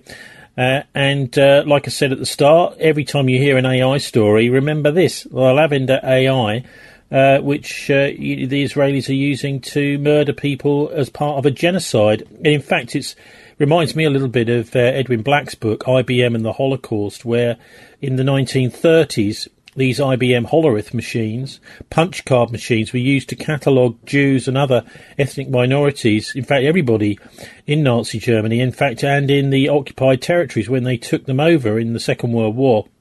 And then they were used to single them out and either incarcerate, exterminate, or whatever they wanted to do with them. So this, in a way, is the modern version of that in action, this Lavender thing. Now, we hear quite a lot about Victoria Nuland, with regard to the billions that she spent on Ukraine in order to get a coup there, and all of her special interests. But her special interest, I'm sure she'd agree, is her husband, Robert Kagan. He's a Bilderberger who's also the editor of the Washington Post. So it's amazing, isn't it, how that used to be an independent magazine or paper, and the people used to go along to the Bilderbergs. But now it's been bought by Kagan and his mates, and has a very interesting take on October the 7th. He says it was done by Iran, if you can believe that. Let's have a listen to Robert Kagan, Victoria Nuland's husband, who's the editor of the Washington Post now. Bob, there's been reporting that Iran was involved in the planning of Hamas's surprise attack, but administrations so far have not made such assertions. Given Iran's past support of Hamas, does it stand to reason that Iran must have played a pivotal role in last Saturday's surprise attack? I'm in no position to make a judgment about that, and I'm not going to. Eventually it'll become clear. We know where Iran's interests lie. We know what Iran's objectives are in the region. And this is perfectly, if you ask the question cui bono, this is certainly in line with Iran's objectives. So whether they were actively participant or not, they certainly are hoping to benefit from it. They think that, they may well believe, as I'm concerned is the case, that this may in fact inflame the entire Muslim world, which from their point of view would be a benefit. It's going to put the United States and other Western countries on the back foot. You already see China coming in now behind, the Palestinian on this issue, and clearly they're going to side, as they have historically, with what used to be called Arab nationalism. So, I think it'll be interesting to watch this different strategic, in a global sense, the different strategic pieces fall into place here. You don't need me to tell you that that's total poppycock, and in fact lies and spin from Robert Kagan, Victoria Nuland's husband, and the editor of the Washington Post there. Now let's hear from the former British ambassador in Syria, in Damascus. Let's have a listen to him explaining what he makes of this whole aid convoy attack. Former British service people were killed, and it was quite shocking to see that this was a deliberate attack for two purposes. One, of course, is cover for things like the attack in Damascus we heard about earlier on. And secondly, to prohibit any aid coming in through this new route by sea, to make sure any aid that comes in has got to come across through Israeli checks, as Peter explains here.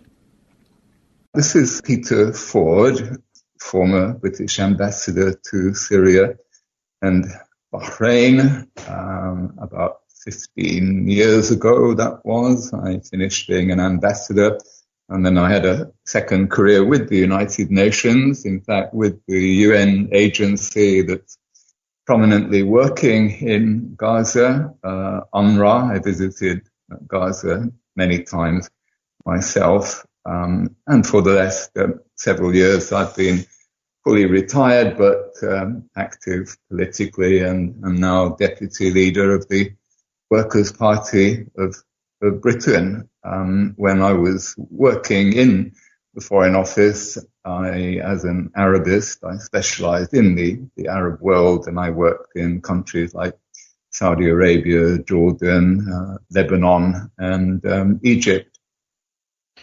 Could you say something about UNRWA? Because for months now, ever since this Supreme Court judgment in The Hague. Sorry, not Supreme Court, International Court of Justice, part of the UN, which was really warning Israel it was getting dangerously close to the official definition of genocide. At that point, UNRWA's funding was withdrawn, wasn't it? Yes, the Israelis produced spurious allegations that UNRWA operatives had been involved in the events of 7 October. They failed to produce any evidence of this whatsoever. Nevertheless, Western powers rushed to suspend their aid via UNRWA, and some have sheepishly, like Canada and Australia, recently reopened the taps. Britain has yet to follow. UNRWA, unwisely in my view, suspended staff on the basis of the Israeli claims, thus giving a certain amount of credence. But we have to bear in mind that UNRWA have been being demonized by the Israelis over many years, and UNRWA depend very much on money contributions from Western powers, and that, I'm sure, is why they felt obliged to suspend staff without evidence. The UN seem to have been for many years now running much of the infrastructure in Gaza. I mean, this is really a body blow to the Palestinians who've already denied really a state. They're not allowed. They haven't been allowed to have their own state. So the UN has been running things like schools there. Can you just give us your insight into UNRWA's role and how important it is in Palestinian society in Gaza? Yeah, UNRWA have effectively been running a co-dominion with Hamas in Gaza for 2 decades. UNRWA provide education and healthcare and some housing for refugees in Gaza. Well, refugees are about 80% of the population of Gaza. And UNRWA schools educate at least half of the children of Gaza, and the healthcare centres similar, about a half. What's your view on the news that's been dominating this week in the UK of the death of these 7 aid workers for the World's Kitchen by the Israelis? And it does look absolutely clear that this was most definitely a deliberate attempt. They had informed the Israeli military exactly where they were going to be, and they were systematically killed over the space of several kilometres on the coastal road. First, one vehicle was destroyed, and as the survivors tried to make it to the second vehicle, that vehicle was destroyed, and exactly the same with the third vehicle until they were all dead. Yes, I don't have the slightest doubt that the Israelis knew exactly what they were doing. It was calculated, and the purpose was to stop the aid agencies like World Kitchens bringing in food through a new route from the sea, from ships offshore, over which the Israelis don't have 100% control, as they do have 100% control over land access, and they will have 100% control over the soon-to-be supplied jetties for bringing in aid off American-constructed mini ports.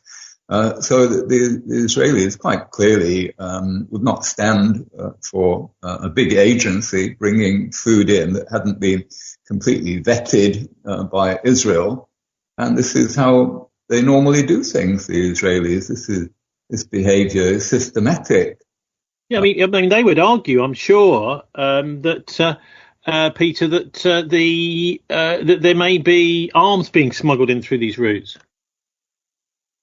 Well, it's highly unlikely, given that this agency, as we have seen, employ British security, and the shipments will all be carefully vetted by British security.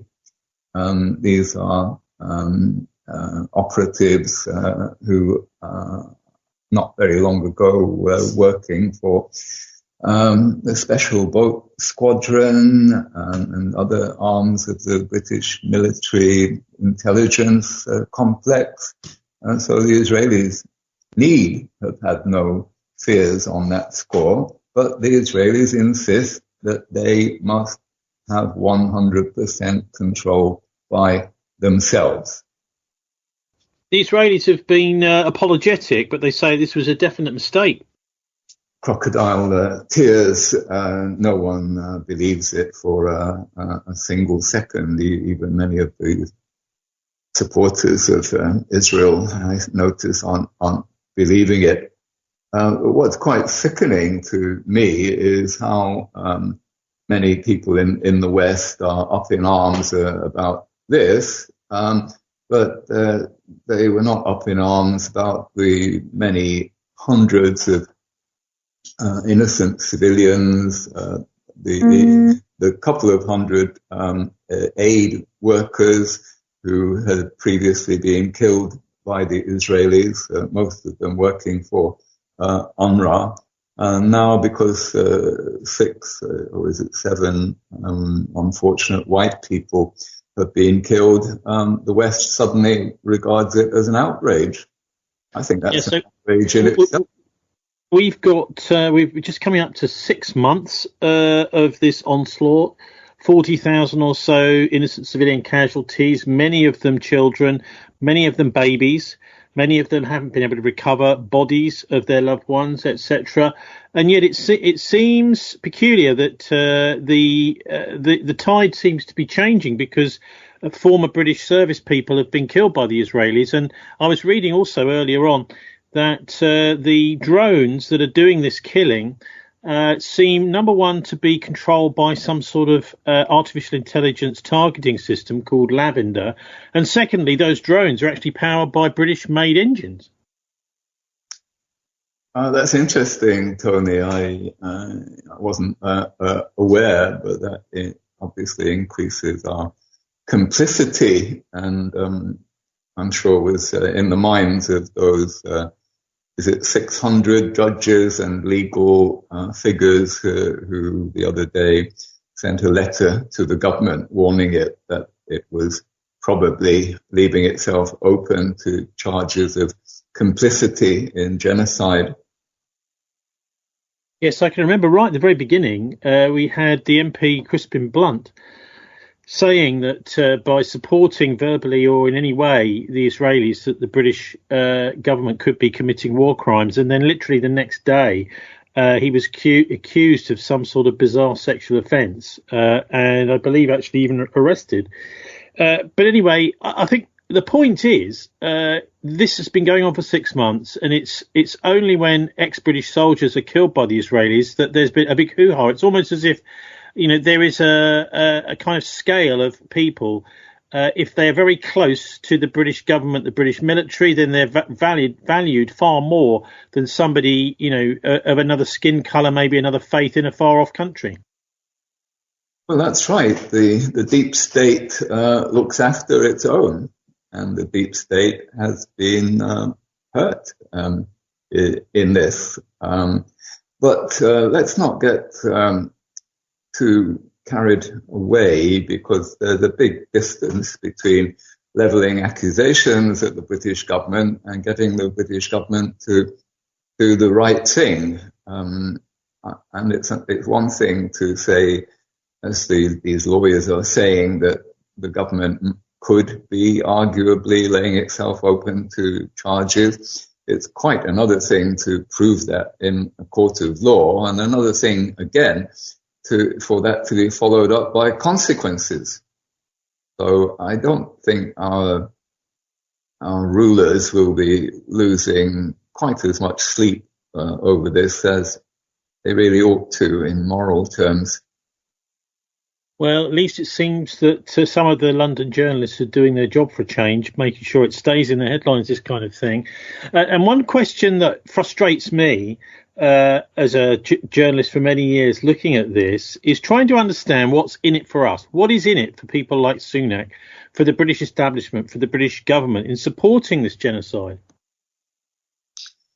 Yes, indeed. I was scratching my own head a few hours ago over this very question, because it's not like they were scoring political points domestically by sticking their heads in the sand. Opinion polls suggest that the vast majority now of the British people are sick of it all.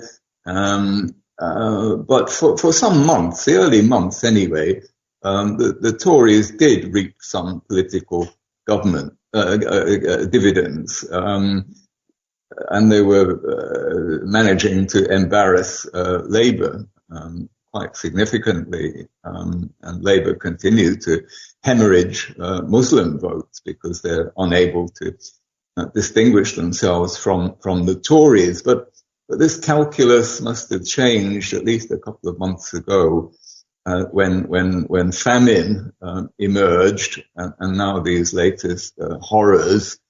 But it's perhaps the government has painted itself into a corner. Can you say something about the region? Because we've had attacks in Syria. The Israelis seem to be taking out, particularly they seem to be interested in high-ranking Iranian military people in several countries. This week in Syria too, I believe. Yeah, I think it was an embassy. Can you say something about how you think the Israelis think they can get away with this? Because it does seem as if they're, they are declaring war really on these countries, and yet there's very little comeback, it seems. Well, they've been spoilt for many, many years by the West, particularly by America vetoing any firm UN action against Israel, and they're no doubt making the same calculation this time. And look how little outrage there has been over the blatant violation of the Vienna Convention on diplomatic privileges and premises. They've taken out an entire building, the entire consulate part of the Iranian embassy. And I tried to Google a response from the British government, and I have not found a word.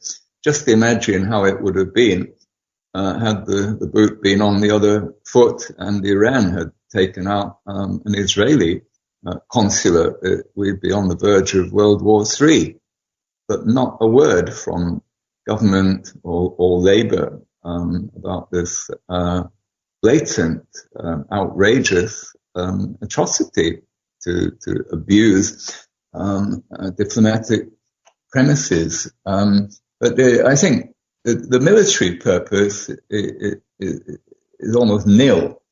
It was political, clearly. And the Iranians can quickly replace a couple of generals, and may discover that it's safer to work from home. But it doesn't have any real military significance. No, clearly the purpose was to provoke Iran into an overreaction. They will have hoped, the Israelis, that the Iranians would retaliate by hitting on the Americans who have illegal bases in Syria, and that may still happen, but maybe wiser counsels are now prevailing in Tehran, and it appears that the Iranians are now more likely to take out their revenge directly on an Israeli target. You could maybe draw a parallel with the troubles with, an example of maybe the IRA taking out in a bomb attack 4 or 5, I think actually in this case in Damascus it was 7 officials of the elite Islamic Revolutionary Guard in Damascus this time. Maybe 7 senior British Army officers who'd been paying a visit to Northern Ireland or to an office in Belfast being taken out by the IRA. I mean, this would obviously have caused all sorts of ructions. But look, you're deputy leader of this interesting party which is popping up with George Galloway in Rochdale. Could you say something about the party's policy to do with these sorts of conflicts? Because I think for many of us, people want to see a way out of this, a mature way out, a diplomatic way out, but obviously something that would actually work so we can be comfortable with our place in the world, Peter. We, the Workers' Party, were quick to put out a statement condemning the Israeli raid on the Iranian consulate in Damascus, unlike the British government and the Labour Party, who seem to have stayed mum about this blatant contravention of international law. And we have, George himself has been active in social media condemning all the Israeli atrocities over a period of months. And I believe Craig Murray, who's our candidate in Blackburn, has also been vocal. But what's the wider foreign policy of the party? Do you have an actual wider vision? I mean, I know you're only quite a new party, and it may be that you don't really have very many policies yet. Oh, we do. We have a long manifesto, if you've got patience. Just Google our website, it will pop up. But our main foreign policy is that we're against unnecessary wars, we're against imperialism.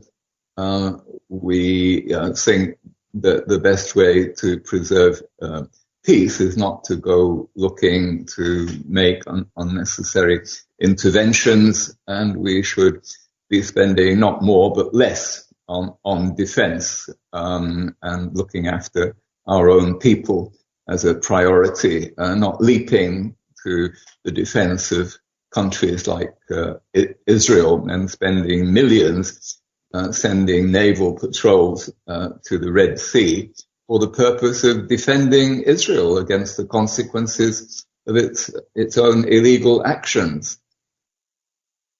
Finally, Peter, can you see an end in sight to this well, you could almost call a Holocaust in Gaza? It quite clearly is a form of genocide, if not full-on genocide, with so many tens of thousands of innocent people being mown down in the supposed hunt for Hamas. I mean, this is really not a serious military objective, because if it were in this way, it would seem that every single Palestinian would have to be killed in order to defeat Hamas. So can you see an end in sight at all? Yes, it's very hard to put a timeline on it, but I'll be extremely surprised if the Israelis are still camped in Gaza 6 months from now. They are doomed to fail in their stated objective of destroying Hamas. Hamas will inevitably come out of this battered and bloodied, but still intact, and they will be the government of Gaza, whatever the Israelis do, because there is nobody else who's going to step into the breach. Well, yeah, but there's a major problem, isn't there? Because as soon as the war finishes, Israeli civil society says that they want Netanyahu out. He could possibly end up in jail. So he's got a big motive in keeping this all going. Yes, but there's probably a time limit on that. He's already spun it out 6 months. That's 5 months longer than most people expected. The pressure on him, especially domestic pressure is mounting. He's conspicuously failing to achieve his stated objectives. The hostages have not been being brought back, don't look, well, the majority haven't, and don't look like being brought back. He's not had the heads of the Hamas leaders on a plate. He can't even show with any conclusive proof that very many Hamas fighters have been killed. The Israelis are defining any Palestinian male over the age 12 as a Hamas fighter in their claim to have killed 15,000 Hamas. So when are we going to see George Galloway or yourself on BBC Question Time? Will they dare ever? That would boost the viewing figures. Maybe that's the one reason why they might do it, because they've been hemorrhaging viewers. This would give them a spike, just as the BBC Parliament viewing figures spiked when George was newly elected. I can't wait to see him giving that lady from Antique Roadshow a dressing down. Anyway, Peter, how do people follow you? What's the best way on social media, that sort of thing? Well, I personally don't do social media. I value my sanity too much. And I'm like Greta Garbo. I try to be a bit mysterious and elusive. But George, of course, can be followed very easily on X, Twitter, and his famous mother of all talk shows, and on the website of the Workers' Party. Former British Ambassador to Syria, Peter Ford, thanks very much for joining us. Thank you, Tony. So that's the former British Ambassador to Syria, Peter Ford there, talking about the aid convoy attack this week, and of course much more, as he always does. And wouldn't it be great fun to see George Galloway on the BBC Question Time? I wonder how long that one's going to take, because they have all sorts of interesting characters on there, but nobody who are great orators, like the likes of whom, you were talking here about your sort of Tony Benns, even the right wing. In fact, you do have Peter Hitchens on from time to time. But these people are independent-minded, and they are worth listening to. Most of the people that the BBC get onto there they're very important, but they actually can't string two words together to keep people's interest, which is disappointing. So let's have a listen now then to the ex-Google guy, Zach Voorhees. Here he is talking to Sean at the SG Report. This is a long interview, but it's actually, I think, absolutely peppered with fascinating facts from a Google whistleblower as to how these things really work. I suppose this is the psychological warfare, a form of cyber warfare, really, online. And they talk here a lot about the trolls that you find online, and also about the idea of the Orwellian endless Zionist war. All of the laws that were set to protect us from what is happening right now, which is pure tyranny, are being overturned and eliminated for this new world order that is just so creepy. And now they're committing genocide in Ukraine, using them as our cat's paw to go after Russia, and carving up that country. And now it's so bad that they've got women that they're conscripting into the military en masse. You've got what's going on in Gaza and Israel, which is a tragedy that just won't stop. And worse news is coming out every single day. There was just a couple kids that were just killed in an airstrike, and we're funding all of it. Hey guys, Sean from SGT Report here. Thanks so much for coming on back to the show. That was my longtime friend and Google whistleblower, Zach Voorhees. He's back in full force, and this time we talk about endless war, smear tactics, and trolls. Hey friends, welcome back. Thank you so very much for tuning in. It's Sean from SGT Report here. Guys, it's been far too long since we've walked down the path of total censorship and the police state known as our U.S. federal government and the intelligence agencies, which are now actively targeting the American people and our nation in general for destruction. I've got Google whistleblower Zak Vorhies. He's so much more than that at this point. He's a friend of the show, and we're really glad to have him back on. Zak, how are you, sir? Sean, I am so great. Thank you for having me back on. It's been a while. Yeah, it's been far too long, man. And just a walk down history lane for those who don't know, Zak was helpful in organizing that lawsuit that we all formed against Google after we were all kicked off. So many of us, X22 Report, Sarah Westall, Red Pill 78, dozens and dozens and dozens of channels terminated by YouTube on October 15th, 2020 on the back of a Media Matters for America hit piece. 1 week later, kicked off of Patreon for another Media Matters for America hit piece.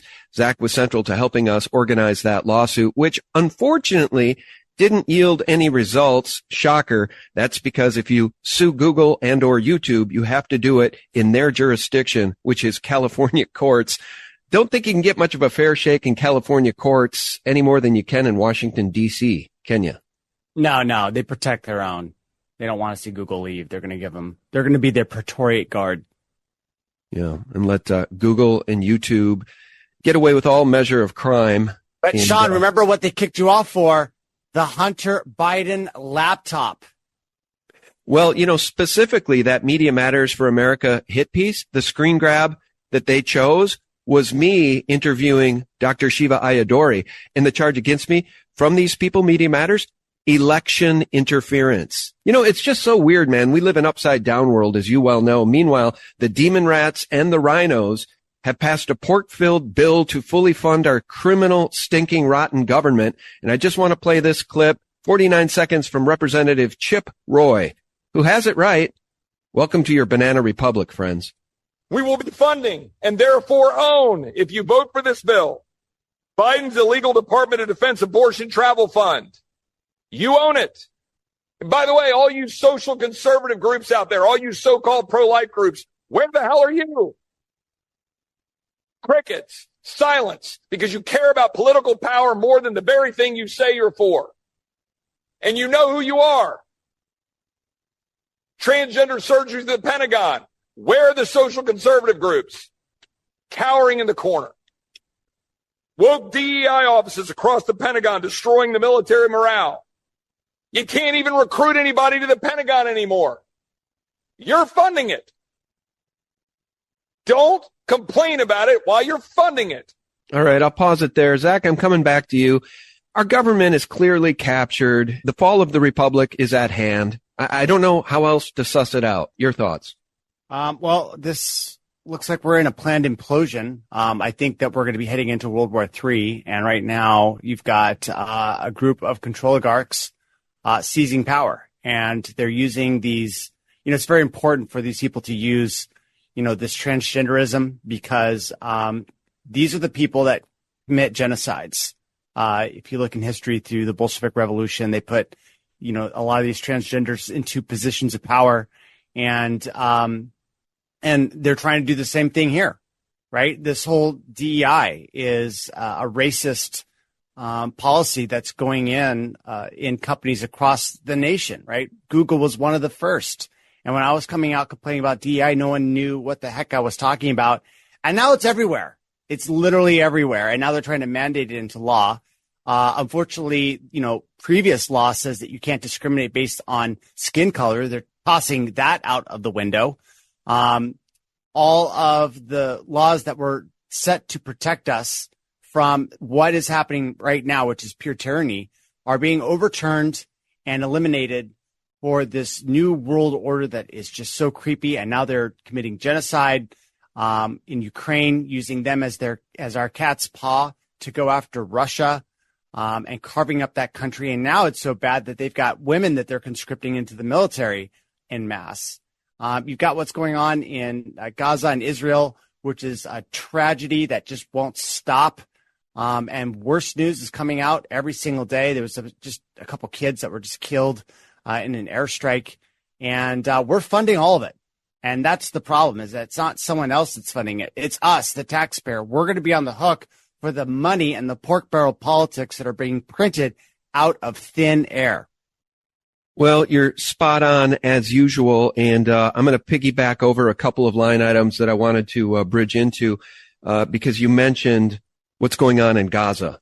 And so I want to just focus on this new news. I think this is important because what's going on in Gaza is absolute hell on earth, crimes against humanity. It's absolutely barbaric. And I did see video of what you're talking about. 4 teenage boys walking home after trying to get into their bombed out building. Unsuccessfully, they were walking home down a path when they were struck by a missile, a drone missile fired by Israel, destroying these boys, killing them. I don't have words for it, Zach. I'm so incredibly angry about the way this world is being run into the ground. And here's Candace Owens. She posted this about 18 hours before being fired by Zionist Ben Shapiro in the Daily Wire. She tweeted this: "My crime is that I do not believe that American taxpayers should have to pay for Israel's wars or the wars of any other country. I will not change my mind. So the question is, what will you do to me next? The world is watching." Well, Zionist Ben Shapiro fired Candace Owens. Evidently, you dare not speak above your breath when speaking in condemnation of these war crimes, Zach. Yeah, that's right. That's right. And it's just like, it's funny because there's all these people saying how they're against war, but then, this war comes around, then all of a sudden they switch sides, and then it's like, we got to fight this war. We got to fight this war. Right. And what's sad is, this whole thing was triggered with a false flag operation in Israel, with that massacre of the music festival. And, the interesting thing is that they sent a text message out for everyone not to bring guns. And as many people know, Israel is just armed to the teeth. People have guns, lots of them. And what they did is that they essentially told everyone not to bring their guns, and made them sitting ducks, put them right next to the Gaza border. And then the IDF didn't respond for 7 hours. And when they did, it was overwhelming firepower, and they killed a lot of the festival goers themselves. The kibbutz that was hit with tank fire from the IDF. And this was, in fact, sort of Israel's 9/11. And it gave them the justification to commit this genocide that we see going on right now. And if anyone stands up, including Candace Owens, it doesn't matter how popular she is, she's going to be kicked out of the door by the gatekeepers. And that's what we just saw today. The gatekeepers, the gatekeepers, the gatekeepers. When you mention the gatekeepers, it makes me want to rewind in this interview and talk about DEI. I want you to explain to people what DEI is, but I want to share some good news because we, the people, have the power, and the Texas School Fund has yanked $8.5 billion in investment money from BlackRock. Now, I think this is hilarious. BlackRock urges Texas fund managers to reconsider after $8.5 billion divestment. So people are getting damn fed up of DEI and the WEF and the woke BS. So explain DEI and how it's the destruction of everything we hold dear. Diversity, equity, inclusion, which is what DEI stands for, is a policy in which they are trying to get more diverse workplaces, which kind of sounds like a good idea on the surface level. But when you look at the details, what it really means is, taking whites out of positions of power, denying them jobs because of the color of their skin, which has always been something that they denied until it happens. And then they turn around and they say it's a good thing. And what's happening at all these different companies is that they're getting these DEI commissaries that are going through and evaluating the entire company and then trying to figure out how to radically and racially transform the company in order to get a more diverse workplace. And that diverse workplace, well, diversity doesn't include, white people. We're all lumped as a singular race. But if they bring in more Chinese, if they bring in more Koreans, if they bring in more blacks, if they bring in more Hispanics, LGBT, women, then that's considered diverse. Anything except white males. And the problem with that is that those white males are still employed by all these different companies. And so these companies are adopting a policy in which they try to gently nudge white people out of the door. And this is one of the things I disclosed with my Google leaks, is that not only are they being discriminatory in their hiring practices, but they are also fiddling with the attrition. So that means that when an employee leaves or they begin the process of exiting, companies may decide that they actually want to keep this person and reevaluate their salary positions. Well, it's Google's official stance that if you're white, they're not going to try to hold on to you. They're just going to let you leave, and they're going to replace it with, someone that is quote unquote diverse. And not only is this being applied to the transformation of the employment of the company and the employees that make up the company, but it's also being applied to the products and services that they are offering. Right. And you see what's going on with Hollywood and Disney, and now they're trying to put it into video games. And a lot of the people are still asleep into figuring out what's actually going on because it sounds so good. Oh, how could you be against diversity, inclusion, and equity? But that's not actually what it's about. It's about disempowering white people. They're bringing in massive amounts of immigration. And what they want to do is they want to get these foreigners into positions of power within our corporations. They want to take people like you and me and they want to remove them, right? Because of the color of the skin, because I've got blue eyes, because they consider me not diverse. And if we don't stop it, we're going to, with massive protests and massive, standing up against what's going on, then this is going to take over and they're going to shred, constitutional, like California, for example, has a constitution that says you can't discriminate. And guess who's against it? Who was against it in the 90s? It was the left. And now it's the left that's trying to shred that, right? Which is funny because, they pretend to champion such things, except when it actually goes in the law, which is brought by, a conservative voting base. Suddenly they're against anti-racist policies. Right. Their terms of what anti-racism means against white people. In fact, they've changed the definition of what anti-racist is.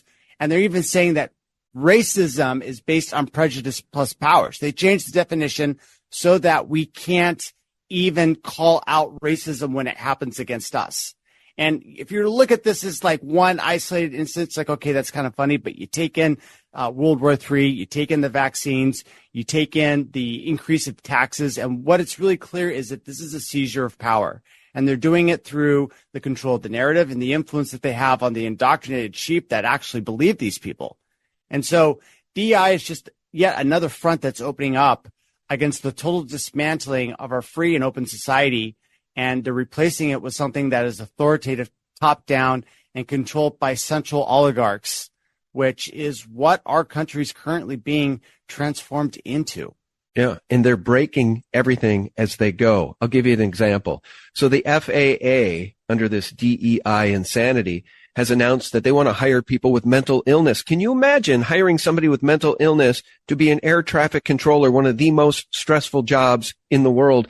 Beyond that, the hidden camera footage coming out of Boeing, the Boeing factory, is indicating that the people building the planes would never fly on them. The MAX airplanes, they're not safe. Parts are falling off these airplanes. It's just a matter of time before airplanes start falling out of the sky, especially if under DEI, unqualified or underqualified pilots are hired just so there can be some color in the cockpit. It's insanity, Zach. They're trying to break everything on purpose. And I wanted to ask you a related question, really, about information and finding true information. Well, I do want to talk about Boeing a little bit because I did find something that was kind of interesting. Okay, we'll go back to that in 1 second. I just wanted to show you this, since you used to work for this horrible company, Google, whose moniker used to be "Don't Be Evil." So I just wanted to show you just a simple Google search. You guys can search for anything you want. I typed in Zach's name, and these are the returns. Okay, just ridiculous returns. And now I did the same exact search via Bing, and look what you get. Yeah, nice. Get his website. You get the actual returns.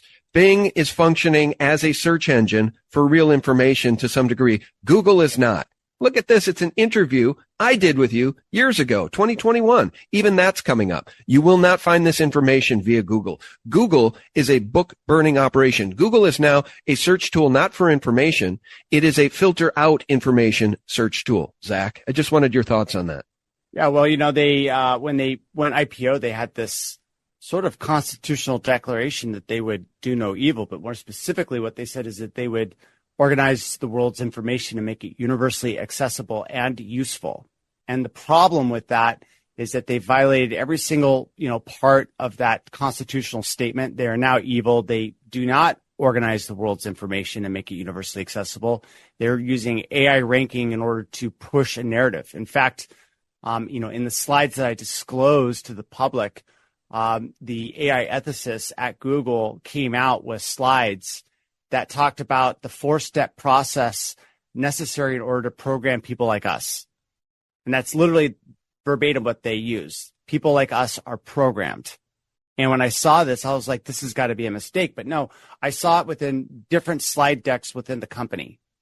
And when I saw that, I'm like, people need to see what's really going on the inside of this. Google is fashioning themselves as an influence operation, a propaganda outlet that Edward Bernays and other, propagandists could only dream of having. And, my point, one of my points of coming out was that, look, we need to diversify our search engine results, right? Like if Google's going to censor us, then what we need to do is we need to censor Google and stop using the product.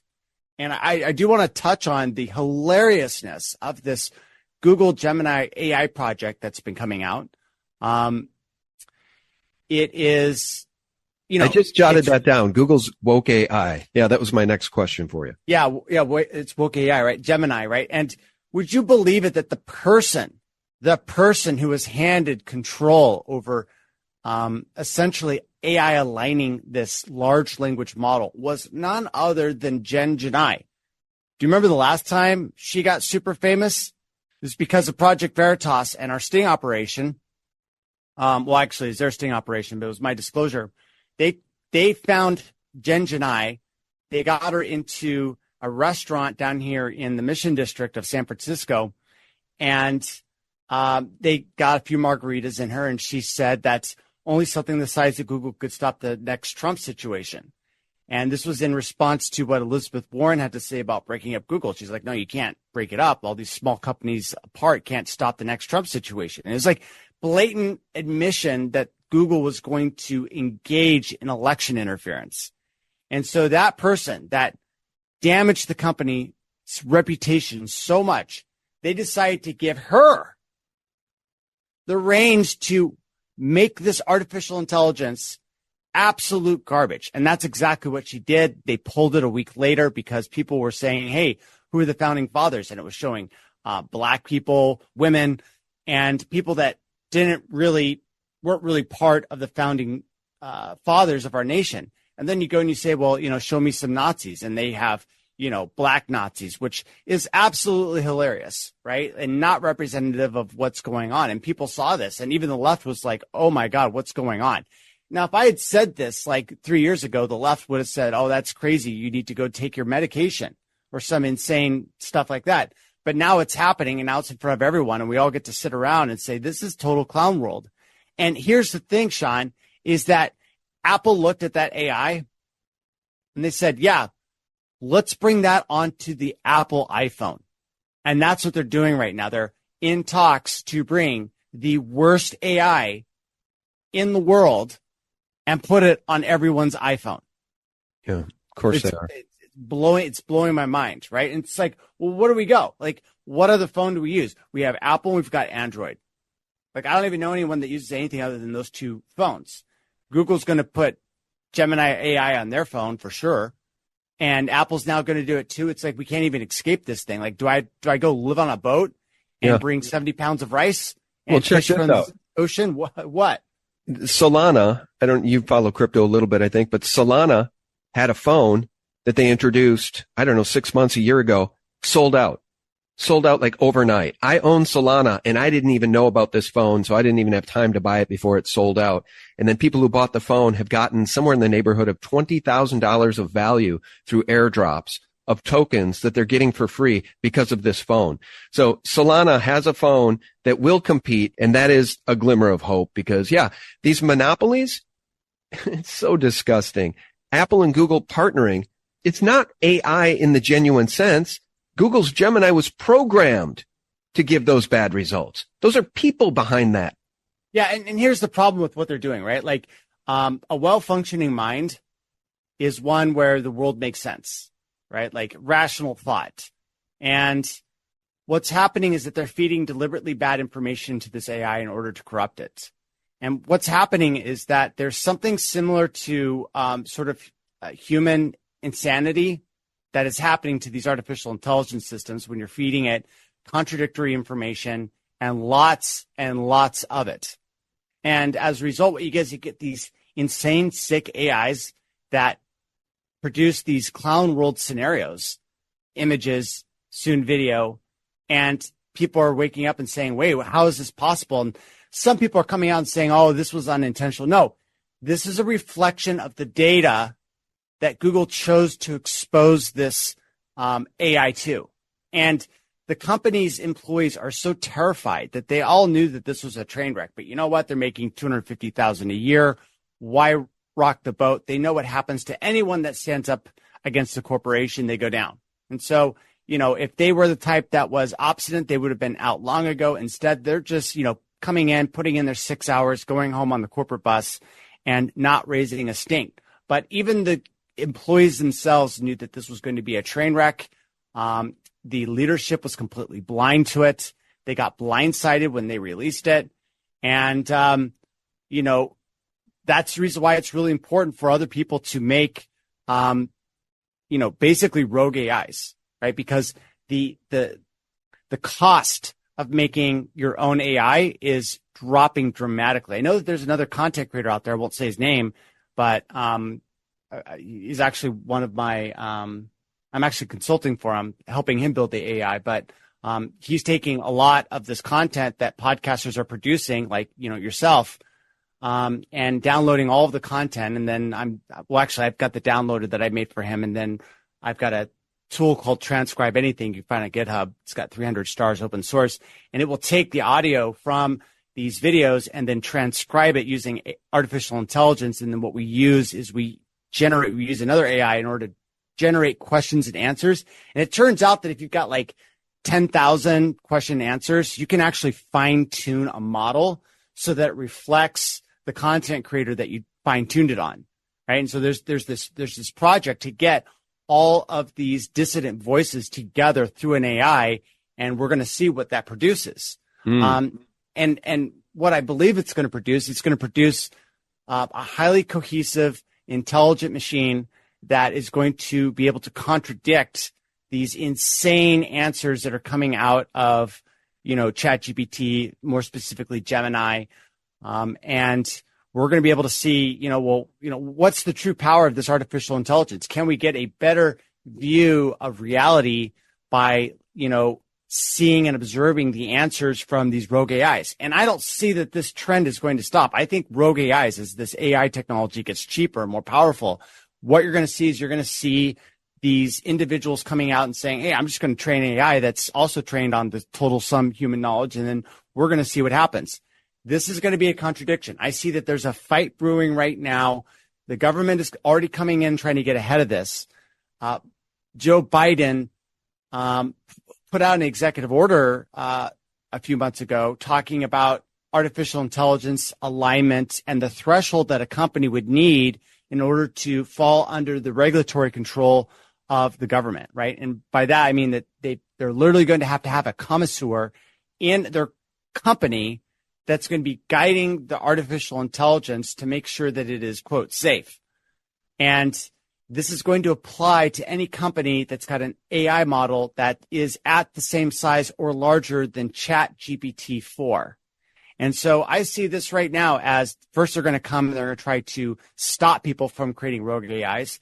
And then after that, what they're going to do is they're going to come for the decentralized information that still exists out there. First, they're going to do it on the internet, but then they're also going to come for the books.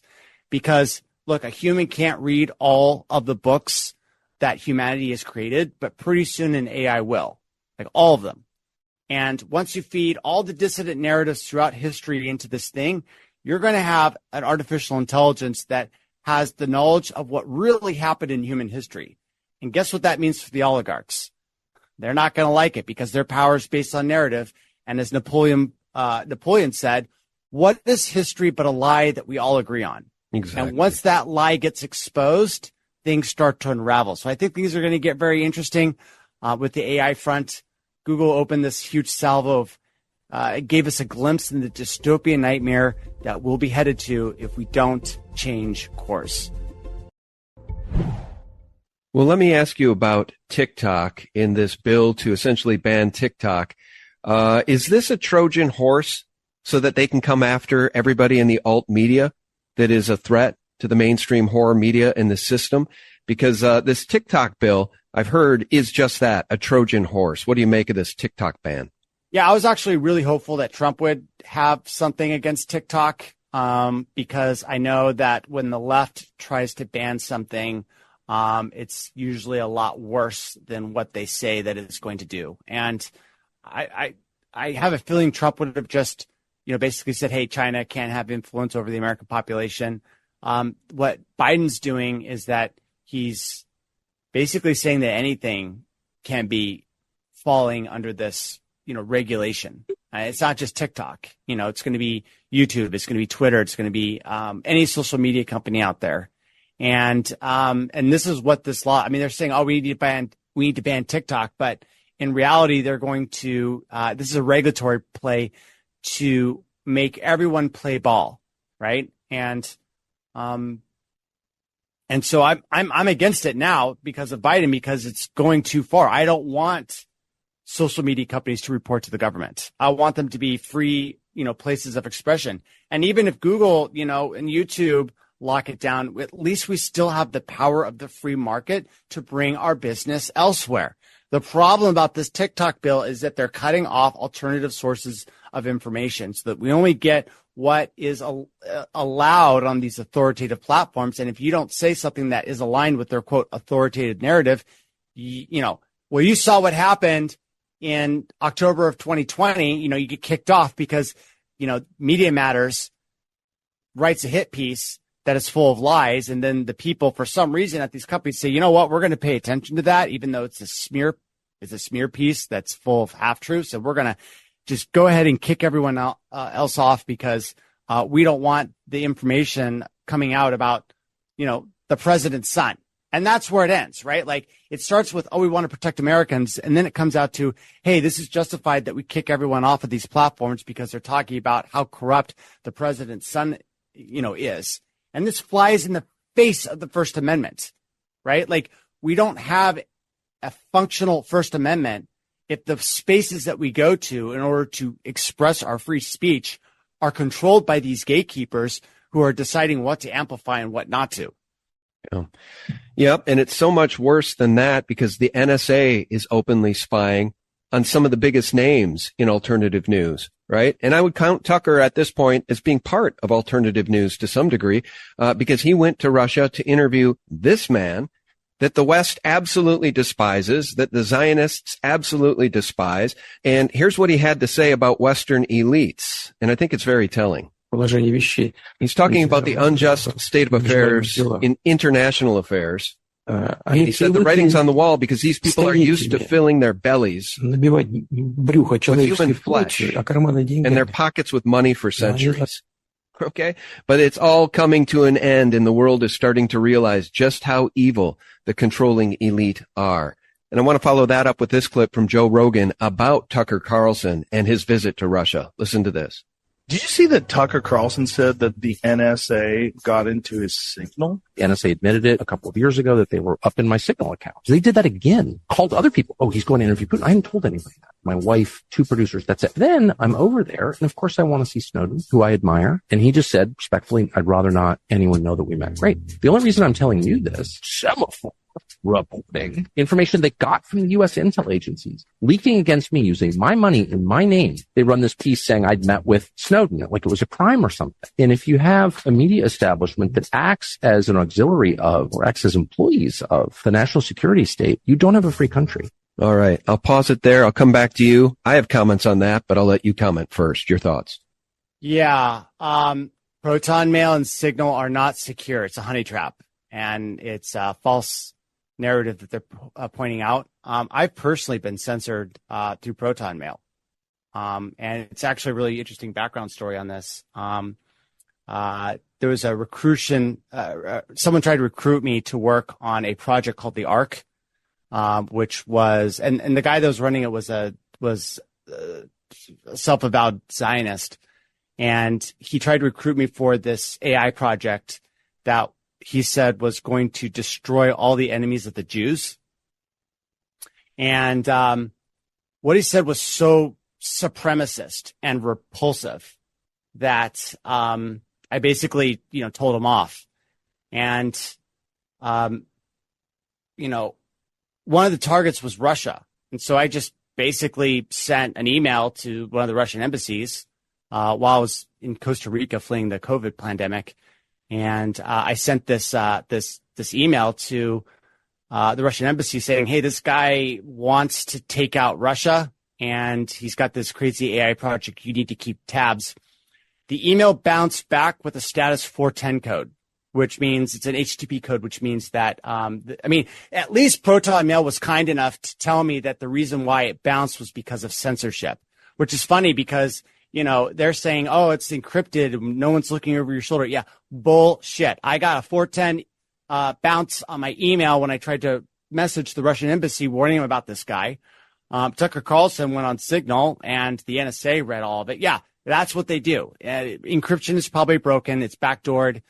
These apps that you're using are all being monitored and being reported to the government. And in a way, they actually kind of want you to know that, even though they're kind of keeping it on the down low, for legal reasons. They don't want to get in trouble with the law, so they deny it. But then they kind of let other intermediaries let you know that, yeah, everything that you do is being watched and, recorded and then being analyzed by, the military. And that's the world we live in now. Like, they're building this digital prison and this playground so that, we get our information filtered. Our communications get monitored, which flies in the face of the Constitution. You should be secure in your papers and effects, right? Well, how can you do that if all the paper is now not paper, it's digital, and they're reading the digital, facsimile of paper, essentially what it is. And so they're not taking this Constitution and extending it to its natural destination, which is online. What they're saying, well, it's online, so it doesn't count now. We can record everything. And then they deny it. And then once it becomes out in the open that this is what they're doing, then the narrative simply changes to, well, yes, we're doing it, and it's a good thing. Yeah. Yeah. Just like geoengineering, right? Just like the vaccine, the bioweapon masquerading as a vaccine. Like all the deep state by the New York Times. Yes, the deep state exists, and it's awesome. All right, let's bridge into, in the 15 minutes we have left, this last topic, because speaking of spying, smear tactics, and trolls, as you know, I've been at this a very, very long time, okay? I'm not new to any of this. I've been around the block a time or two, friends. And as Zach well knows, in 2012, my website and me personally were being viciously attacked on a daily basis by a well-organized tranche of trolls. And I documented all of their IP addresses and the horrible messages they were leaving on my website, SGT Report. And with the help of my webmaster, we tracked them all back to one very, very interesting culprit. Listen to this. Some of these hate messages are long, detailed, venomous spiels, while others are just a single derogatory word or two. They've been left on almost every single thing we've published. This one from the name Pentagon Trash at pentagon.trash@hotmail.com. Here's another with the web address paid.shill@sgtreport.com. And take a look at this one from the name Bob Chapman is a crook at bobchapmanisacrook@retard.com. When people leave me a comment on my website, they also leave their IP address. So let's take a closer look at the IP addresses of these comments. The purple one, 17116116010, is from Concord, USA, near Oakland. The green one traces back to Weehawken, USA, near New York. The blue one traces back to near New York as well. And the red one is from near Oakland, California. And here's the rub.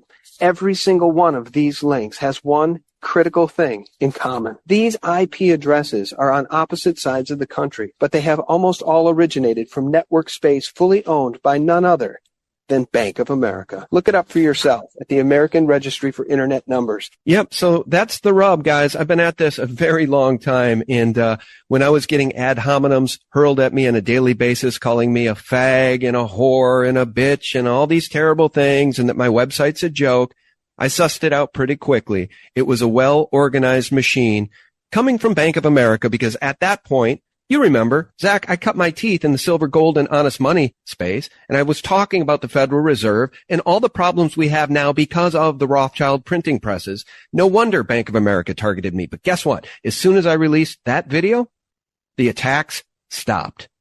Overnight, they just stopped. So wow. I tell you, let's talk a little bit about spying, smear tactics, and trolls, shall we? Yeah, let's talk about Polly. Divide and conquer.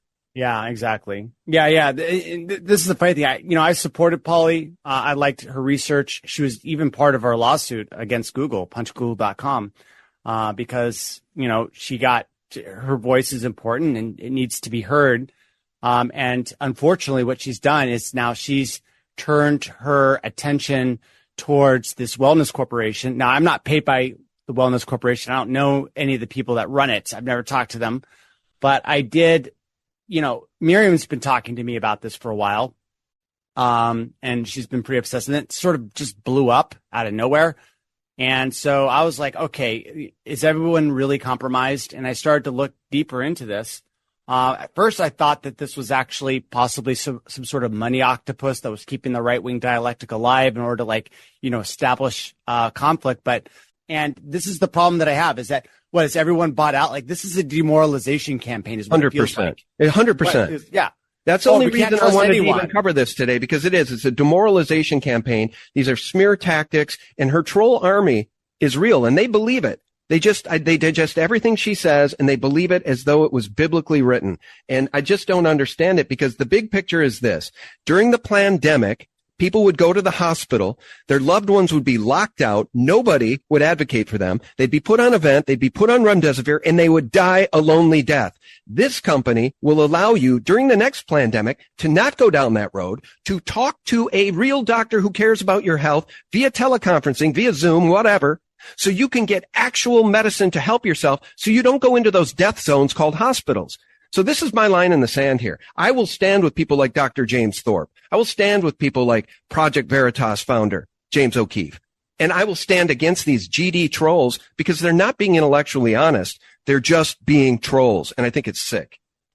I do think it's sick. And for those of you that want to know kind of like what's happening, a really good clue is something that was revealed in the movie Hypernormalization, but they said, oh, look what Russia's doing. But the exact same thing is happening here.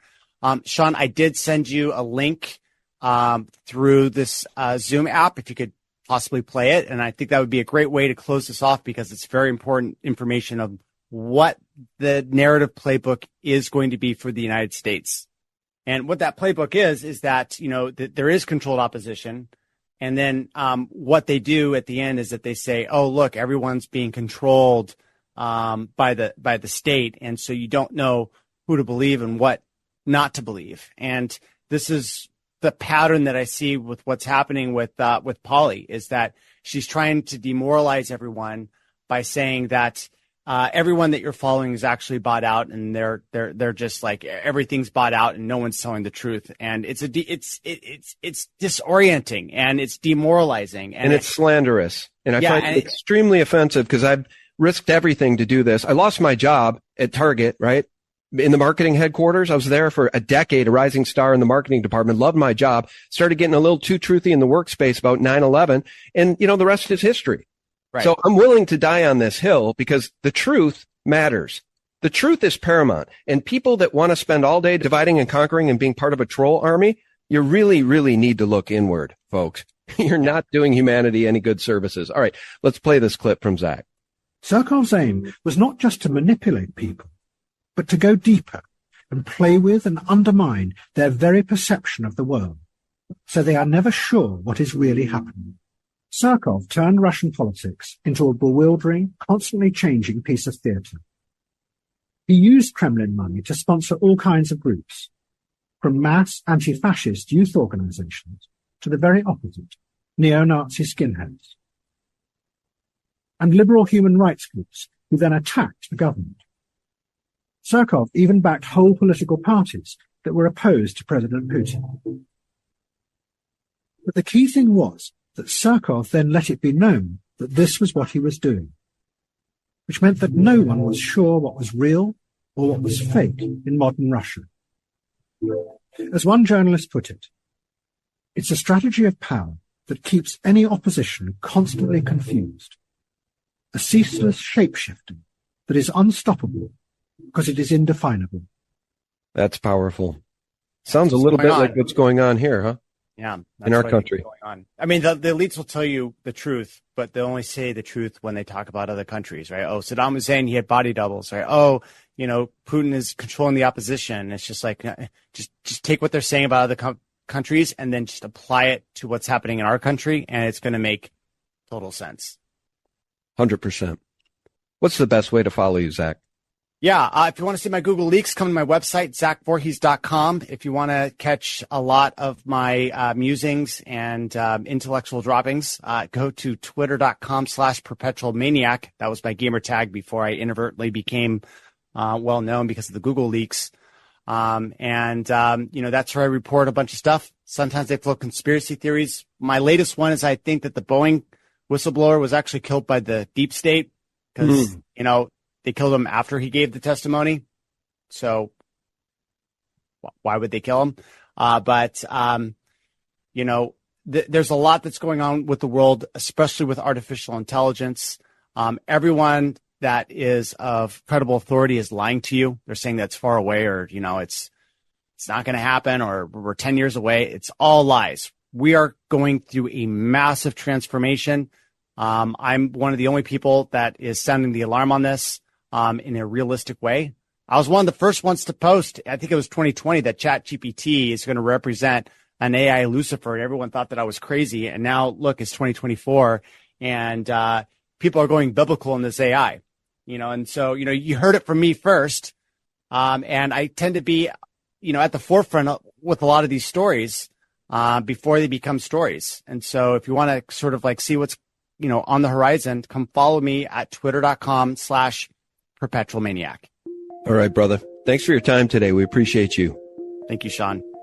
Friends, thanks so much for tuning in. If you're still with us, I'll remind you every single day for free. You can check us out for free at sgtreport.com. That's the antidote to corporate propaganda and all of those mockingbird mainstream media lies. May God truly bless you and yours. Bye-bye.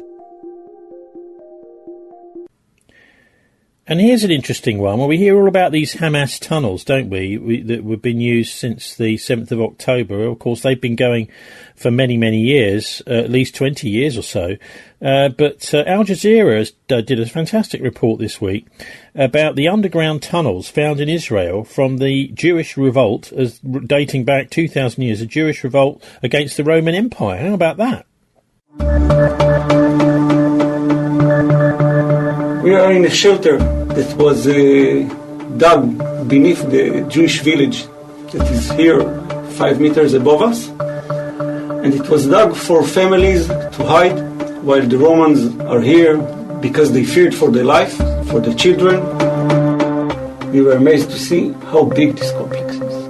It's not just this room, there's another room behind us and another room behind the next. And we have a tunnel from room to room, and one tunnel goes to the right and the other goes to the left.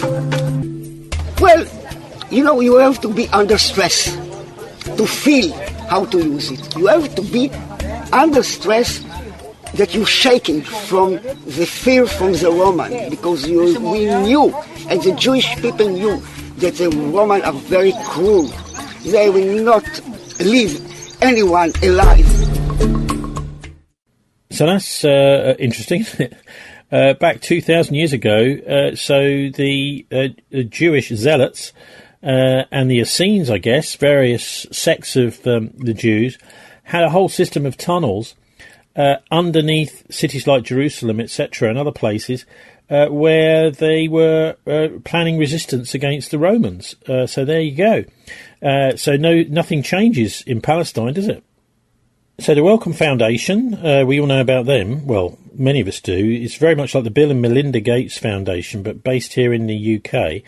And I dug out, this is from a while ago. It's the Q is for the Queen's Kinetic, QUIN, which is the privatised version of what used to be called DERA, Defence Evaluation Research Establishment. Now, That all used to be run from the Ministry of Defence. It's now been privatised. Kinetic, it's called.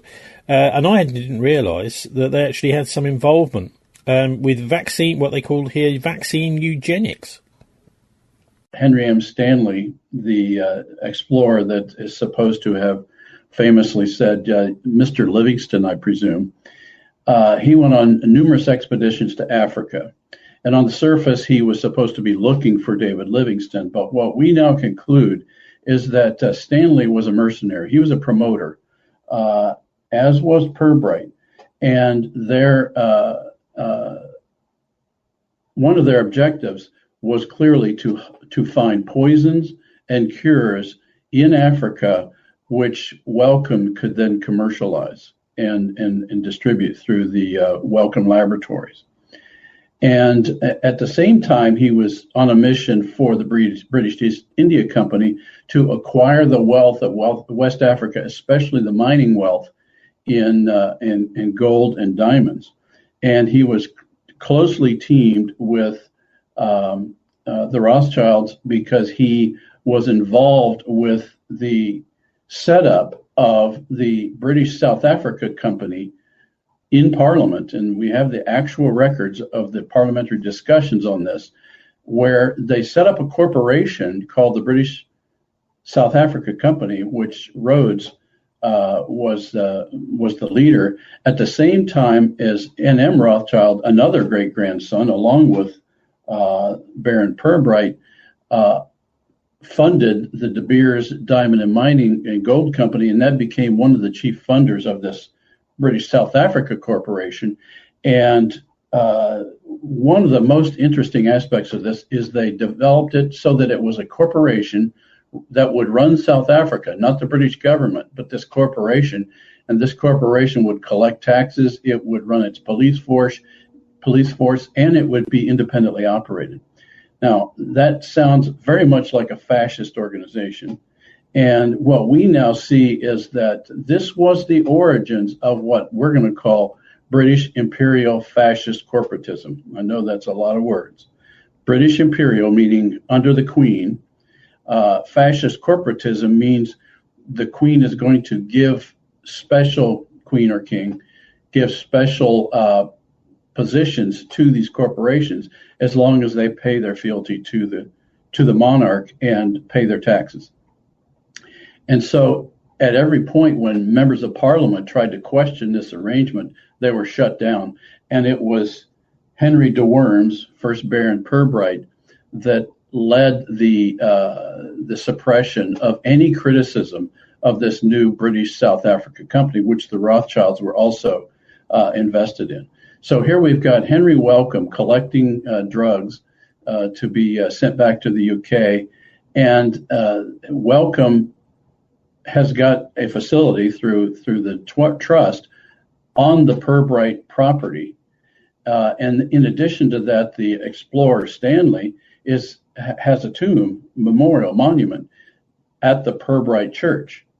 So clearly, Baron Pirbright, or Lord Pirbright as he was in earlier days, was their guiding light for the development of this reorganization of the British Empire around imperialist corporatism. And this explains how that British South Africa Company gained so much power in South Africa. And then we see, as Rhodes is getting older and sick, Lord Milner and John Buchan come in, and they press by the way, Pirbright promoted both Boer Wars. And in the Second Boer War, they set up a concentration camp. And as timing would have it, Douglas, we've just gotten a slew of documents from South Africa documenting the death of children in these war concentration camps, and they describe hideous treatment of these children and symptoms, which we're still getting medical people to tell us what these symptoms are. But they clearly believed they were being experimented with at the time. And these would have been those Wellcome medicine chests. So Henry Wellcome and the whole idea of using vaccines as a as a bioweapon goes way back to the late 1800s, early 1900s, and Henry Wellcome. And isn't it interesting that his trust would be the largest trust, second largest trust in the world today, giving grants out to researchers to further refine this strategy. The Wellcome Foundation's Vaccine Eugenics. Q is for the Queen's Kinetic. That's, I think, originally was put out during the COVID crisis, and it's to do with the Pirbright Foundation, if you remember that. There was all sorts of talk about that at the time. Now, these sort of shadowy foundations, we never hear anything about. They never do any press work at all. It's really a way for the super rich, I call them oligarchs. They like to call themselves philanthropists, put loads of money out of the reach of the taxpayers and then get on with political work that's not supposed to be political. But in a way, I think it's always important, to have the alternative, the other version, the better version, the real version. And just as we move towards the last couple of clips today, we've got John Gideon Hartnett here. Now, I spoke to him, must be a couple of months ago now, about the whole idea of genetic entropy, if you remember that. But he had all sorts of, you may have caught this in the long interview, you probably didn't though, I bet, is the idea of using aborted fetuses in medicine. But he also talks here about, the general principles about how to keep healthy without having too much to do with big pharma. To build your immune system is probably the single most powerful method of fighting any disease, not just cancer, any disease at all. And there was a time some years ago, I have had several cancers, like these are skin cancers, but several years ago I was very sick, and so I got into looking into what are the commonalities on people who heal from very serious illness, and there were three commonalities. One was the food that you put into your body. So if you put garbage in, you will get garbage out. So you're really damaging your immune system by not feeding healthy, nutritious, chemical-free food. The second one was the stresses in your life, which were things like spiritually, emotionally, or even chemical stresses. These things put stress on your body, and people who, even, I'm not talking here even from like a Christian background, but people of various even different religions that got into slowing down their life and meditating, relaxing, even secular relaxation therapy. All of these things brought benefit because it was de-stressing the body. And of course, removing chemical stress, which in this modern environment has become pretty difficult to do. And the other one was supplementation, that with modern food, depleted soils, they are depleted of a lot of the essential minerals that we need, and people found by finding what they were deficient in. So you're never deficient in a medicine. You're not deficient in a chemical that's not natural to the body. You could be deficient, though, in things like magnesium and even copper to form good hemoglobin, and it's because some of these things are deficient in the soils, and by proper supplementation people were able to cure. And that was even from very difficult cancers like pancreatic cancer. Even stage 4 pancreatic cancer, people were able to heal naturally from that. And in their case, supplementation was the pancreatic enzymes. They would take massive doses of pancreatic enzymes so that it took the stress off the pancreas to fight the cancer. But I would like to make a comment here, because when I was working at the University of Adelaide, I was working in an institute that was a multidisciplinary institute, not just physics, but had biologists and chemists and geologists. It had a whole range. And the guy who was in the office next door to me was obviously in the biological medical area, because on his door there was a sign, and the sign read, "The promise of finding a cure for cancer is how we get our research funding. Not curing cancer, however, is how we get our salary." So cancer research is a industry in itself. It's a crime, really, because it pulls on the heartstrings of people to get massive amounts of funding, when a lot of understanding about how to cure or reverse cancers is already known. But it keeps being, keeps that money coming in that cycle. Well, I mean, isn't that true for the whole of the pharmaceutical industry, really? That their idea is not to cure people, it's to get them dependent on some drug or other? Absolutely, it is. So somehow the big C word has a very great emotive effect on people, if you know what I mean. You could talk about some sort of not so well-known disease and you won't get that type of funding, but with cancer and all, I don't know what they call them, pink ribbon days and all these sort of things. In Australia, that gets people, hundreds of thousands of people on these walks to the beach. They get paid per mile or whatever it is from their sponsors, all this sort of stuff. But it's an industry in itself.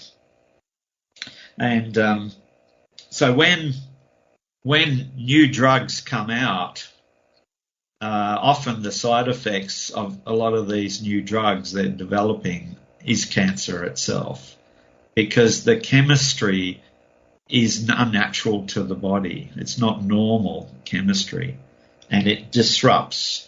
Maybe it's part of, you might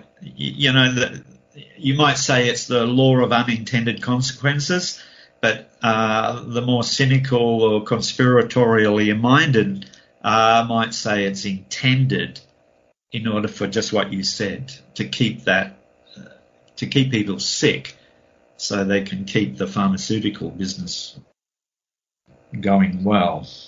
Is there any way to fix this, the perversions that there are in the system then? Yeah. My first reaction to that is, "Come, Lord Jesus, come." Because it looks to me like it's getting worse and worse. In my lifetime, I don't see it improving.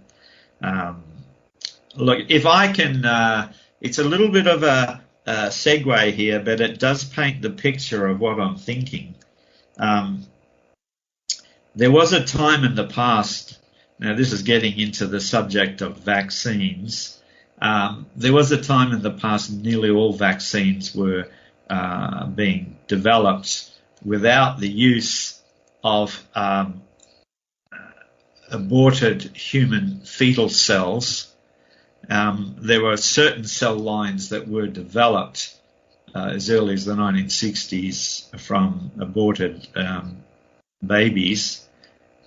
Deliberately, mind you, these are murdered babies, and they were able to produce in those cell lines immortal cells. So they're cancer. So they're produced by some mechanism able to trigger cancerous cells, and then they use those cell lines to develop and test the vaccine. So they have to grow, say, a virus in a cell, that sort of thing. Over time, this became more and more of an industry. So there was a time where there was probably a 50-50 choice between various vaccines that didn't use fetal cells. Now, winding fast forward into this century, and you'll find that nearly every new developing vaccine used fetal tissue, kidney cells, and various things like this. And in the last last several years even, nearly every medical development now uses aborted tissue, baby cells, murdered baby cells. So you see the medical industry has learnt to grow this kind of problem by it's becoming more and more grotesque, as pretty well every modern medicine is now developed either using these type of tissues or at least tested using these type of tissues. So my answer to the prior question is the medical world, the way it's going, is away from any godly view. So the world is getting more evil. It's not getting better. I mean, of course, always in the language, it's about your health and safety, and safe and effective, yeah. But actually, it's not. It's the exact opposite. What about the use of phages? Are you familiar with phages and bacteriophages? Yes, I know a little about that. That's as an alternative approach, and particularly in the area of to replace antibiotics. I think that's an area of current research. But yeah, I mean, look, I don't know a lot about it, but if that were possible, yeah. I mean, that's the same problem as occurring, not just in the vaccines, which I don't believe that they're even necessary, but in all those other areas of medical development, and there's often a suppression. I'm not saying that there are not genuine discoveries. There are, like ivermectin won the Nobel Prize, somewhere around 2005, and that is an extremely good antiviral that pretty well kills any virus at all. John Gideon Hartnett from Australia there. He's a physicist and also a creationist. There's not many of those people around who dare to speak out. He says he's been attacked, but he just keeps carrying on. They're talking really about the difference, I suppose, between big pharma medicine and natural medicine, and actually effective medicine that's working with your body. There we've also got a final clip now, which is looking at this whole idea of the red heifer or the red cow. And here is a clip called How the Red Cow Might Destroy the World. Now, it's really looking at the misinterpretation, I guess, or maybe it's the correct interpretation of biblical prophecies, which are very, very closely tied to activities at the Al-Aqsa Mosque and the Jewish temple in Jerusalem. Remember, of course, that the whole of Freemasonry, which is a religious cult based on witchcraft, and the Knights Templar from the medieval times, the whole idea of Freemasonry is predicated, and the rituals are predicated around Solomon's temple. Isn't that funny? This one spot which could spark World War III and a religious war, particularly between the Muslims and the Zionists. And that, I think, is one of the reasons why these sorts of prophecies are worth looking at. You don't have to believe them, but the fact of the matter is that they are used to press the buttons of the faithful, whether they be normal believing Jews who just look after the Old Testament version of events and they read it closely and carefully, like the Neturei Karta, or whether these newly constructed Zionist Jews, or the Christian Zionists who are very zealous over Easter. And I went to a church service. There was a woman screaming, not screaming quite, but saying in a very loud voice, I support Israel. I support Israel. These are Christian Zionists, and they're there to scare the Christian clergy into not broaching the subject, of Gaza, because they're there sitting in the congregation and sometimes within the church leadership, threatening to cause all sorts of trouble if anybody starts talking about the poor suffering Muslims, of course they're not Muslims, they're Christians, many of them anyway, in Gaza. So let's have a listen to this now. This red cow might destroy the world. We've got to keep paying attention to a lot of this prophecy, because these are the methods that with buttons will be pressed on the people. And there's two views really of these prophetic works. David Livingstone takes the view, I think he does still, that, for example, that the book of Revelation is written as a sort of instruction manual by the bad guys, by the Satanists, by the occultists. I don't. I think Revelation really was written by John the Divine, the Apostle John, on Patmos, at least Procurus, who was his assistant, over on Patmos on the island, because he was sent out there on exile, and he was very old. He couldn't really write very well. But he saw this amazing vision just before he died, given to him, of course, by Christ. That's my view. This is the God looking into the future, Christ seeing into the future, and giving away the enemy's plan, so that we can all see exactly what's going on. Amazing, really, brilliant bit of prophecy, but dismissed by many people. And many of the things in the book of Revelation are coming to pass, I would say, because God has seen into the future. David would say because it's all part of their plan. But anyway, let's have a listen now to this. Eventually, to this red cow might destroy the world. Jerusalem is one of the holiest cities in the entire world, revered by the three Abrahamic faiths, Judaism, Christianity, and Islam. And at the very heart of Jerusalem is a very important site, the Al-Aqsa Masjid compound. And at the center of the compound is the Golden Dome of the Rock. To Muslims, the Al-Aqsa compound is the third holiest site in Islam. To Jews, it's believed to be the site of the Temple Mount, where the first and second temples once stood. The first temple was built by the prophet King Solomon, destroyed by the Babylonians when Nebuchadnezzar conquered Jerusalem, rebuilt as the second temple by King Herod, and destroyed again by the Romans when they conquered Jerusalem in the 1st century. This temple is central to the Jewish faith, and there is debate within Judaism over how and when the temple will be rebuilt. To Jews, this isn't just wishful thinking, it's a prophecy. The construction of the temple and the arrival of their Messiah is an event that will come to pass and vindicate the Jewish faith. Religious Jews long to reestablish not only their historic kingdom, but also their relationship with God. It is believed that before the first temple was conquered and destroyed, the spirit of Hashem, or God, abandoned the temple. So in a way, the relationship of the Jewish people to God has been severed and cannot be fully restored until the temple is reconstructed. For God's promise to the Jews to be confirmed, the temple must be rebuilt and the Messiah must appear. For thousands of years, this was completely out of reach until Israel reconquered Jerusalem from the Arabs in 1967.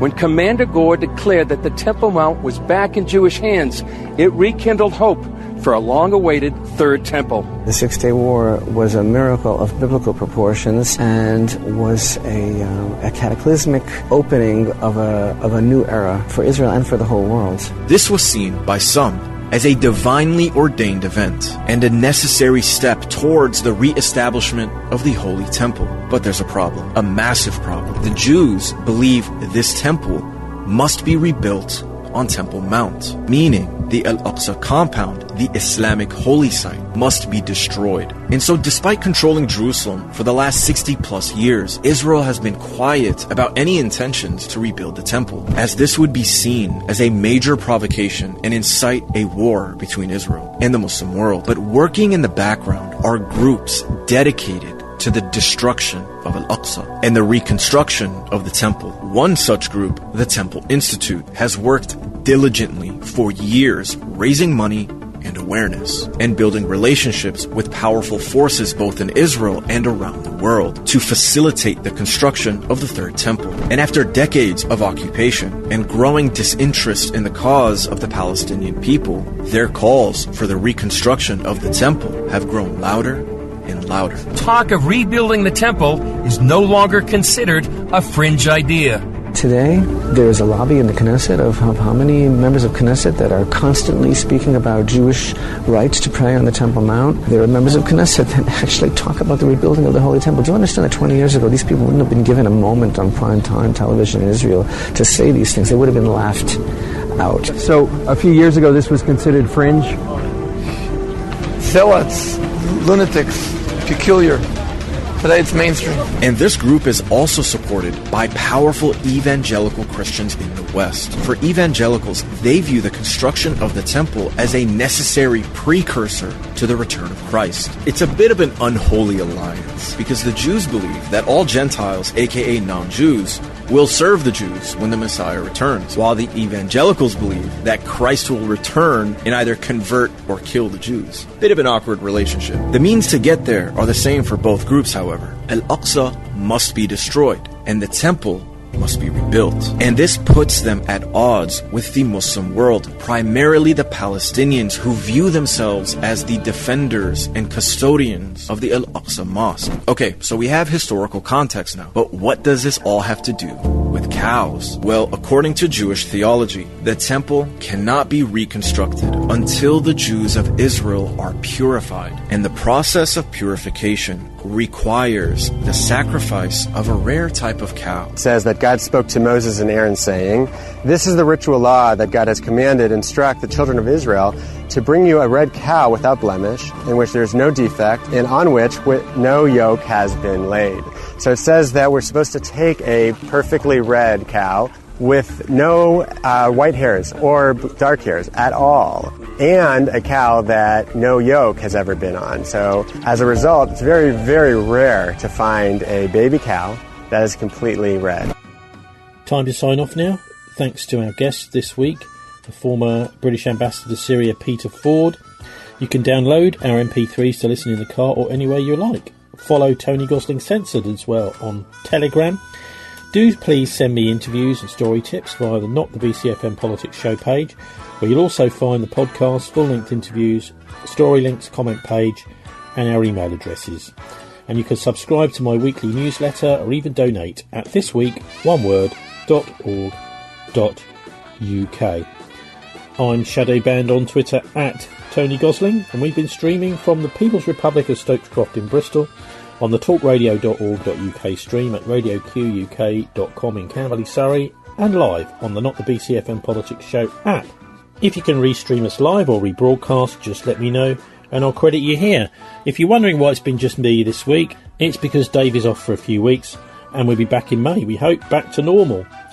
Here's wishing you a relaxing and enjoyable weekend as ever. Do please join me for Not the BCFM Politics Show next Friday at 5 p.m. God bless. And don't let the satanic banksters get you down.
traveler, the great historical bum. Highly educated, from history I have come. I built the Rock of Ages, 'twas in the year of 1. That was about the biggest thing that man had ever done. I worked in the Garden of Eden, it was the year of 2. Joined the Apple Pickers Union, I always paid my due. And the man had signed the contract to raise the rising sun. That was about the biggest thing that man had ever done. I was straw boss on the pyramids and the Tower of Babel too. Opened up the ocean, let the migrant children through. I fought 1,000,000 battles and I never lost a one. That was about the biggest thing that man had ever done. I beat the daring Roman, I beat the daring Turk. Defeated Nero's army with 30 minutes work. I fought the greatest leaders and licked them every one. That was about the biggest thing that man had ever done. I was in the revolution when we set the country free. It was me and a couple of Indians that dumped the Boston Tea. We won the battle at Valley Forge and battle of Bully Run. That was about the biggest thing that man had ever done. There's a man across the ocean and I guess you know him well. His name is Adolf Hitler and damn his soul to hell. We'll kick him in the panzers and put him on the run. That'll be the biggest thing that man has ever done. There's mines and mills and factories that run for Uncle Sam, producing for the soldier boys that fight for this great land. Our job it is a tough one, it'll take us every one. But this'll be the biggest thing that man has ever done. There's warehouse guys and teamsters and guys that skin the cats. Guys that run the steel mills, the furnace and the blast. We'll stop the axis, rattlesnakes and thieves of old Nippon. That'll be the biggest thing that man has ever done. Well, I better quit my talking cause I told you all I know. Please remember, partner, wherever you may go, the world is digging Hitler's grave and when the job is done, that'll be the biggest thing that man has ever done. Yes, that'll be the biggest thing that man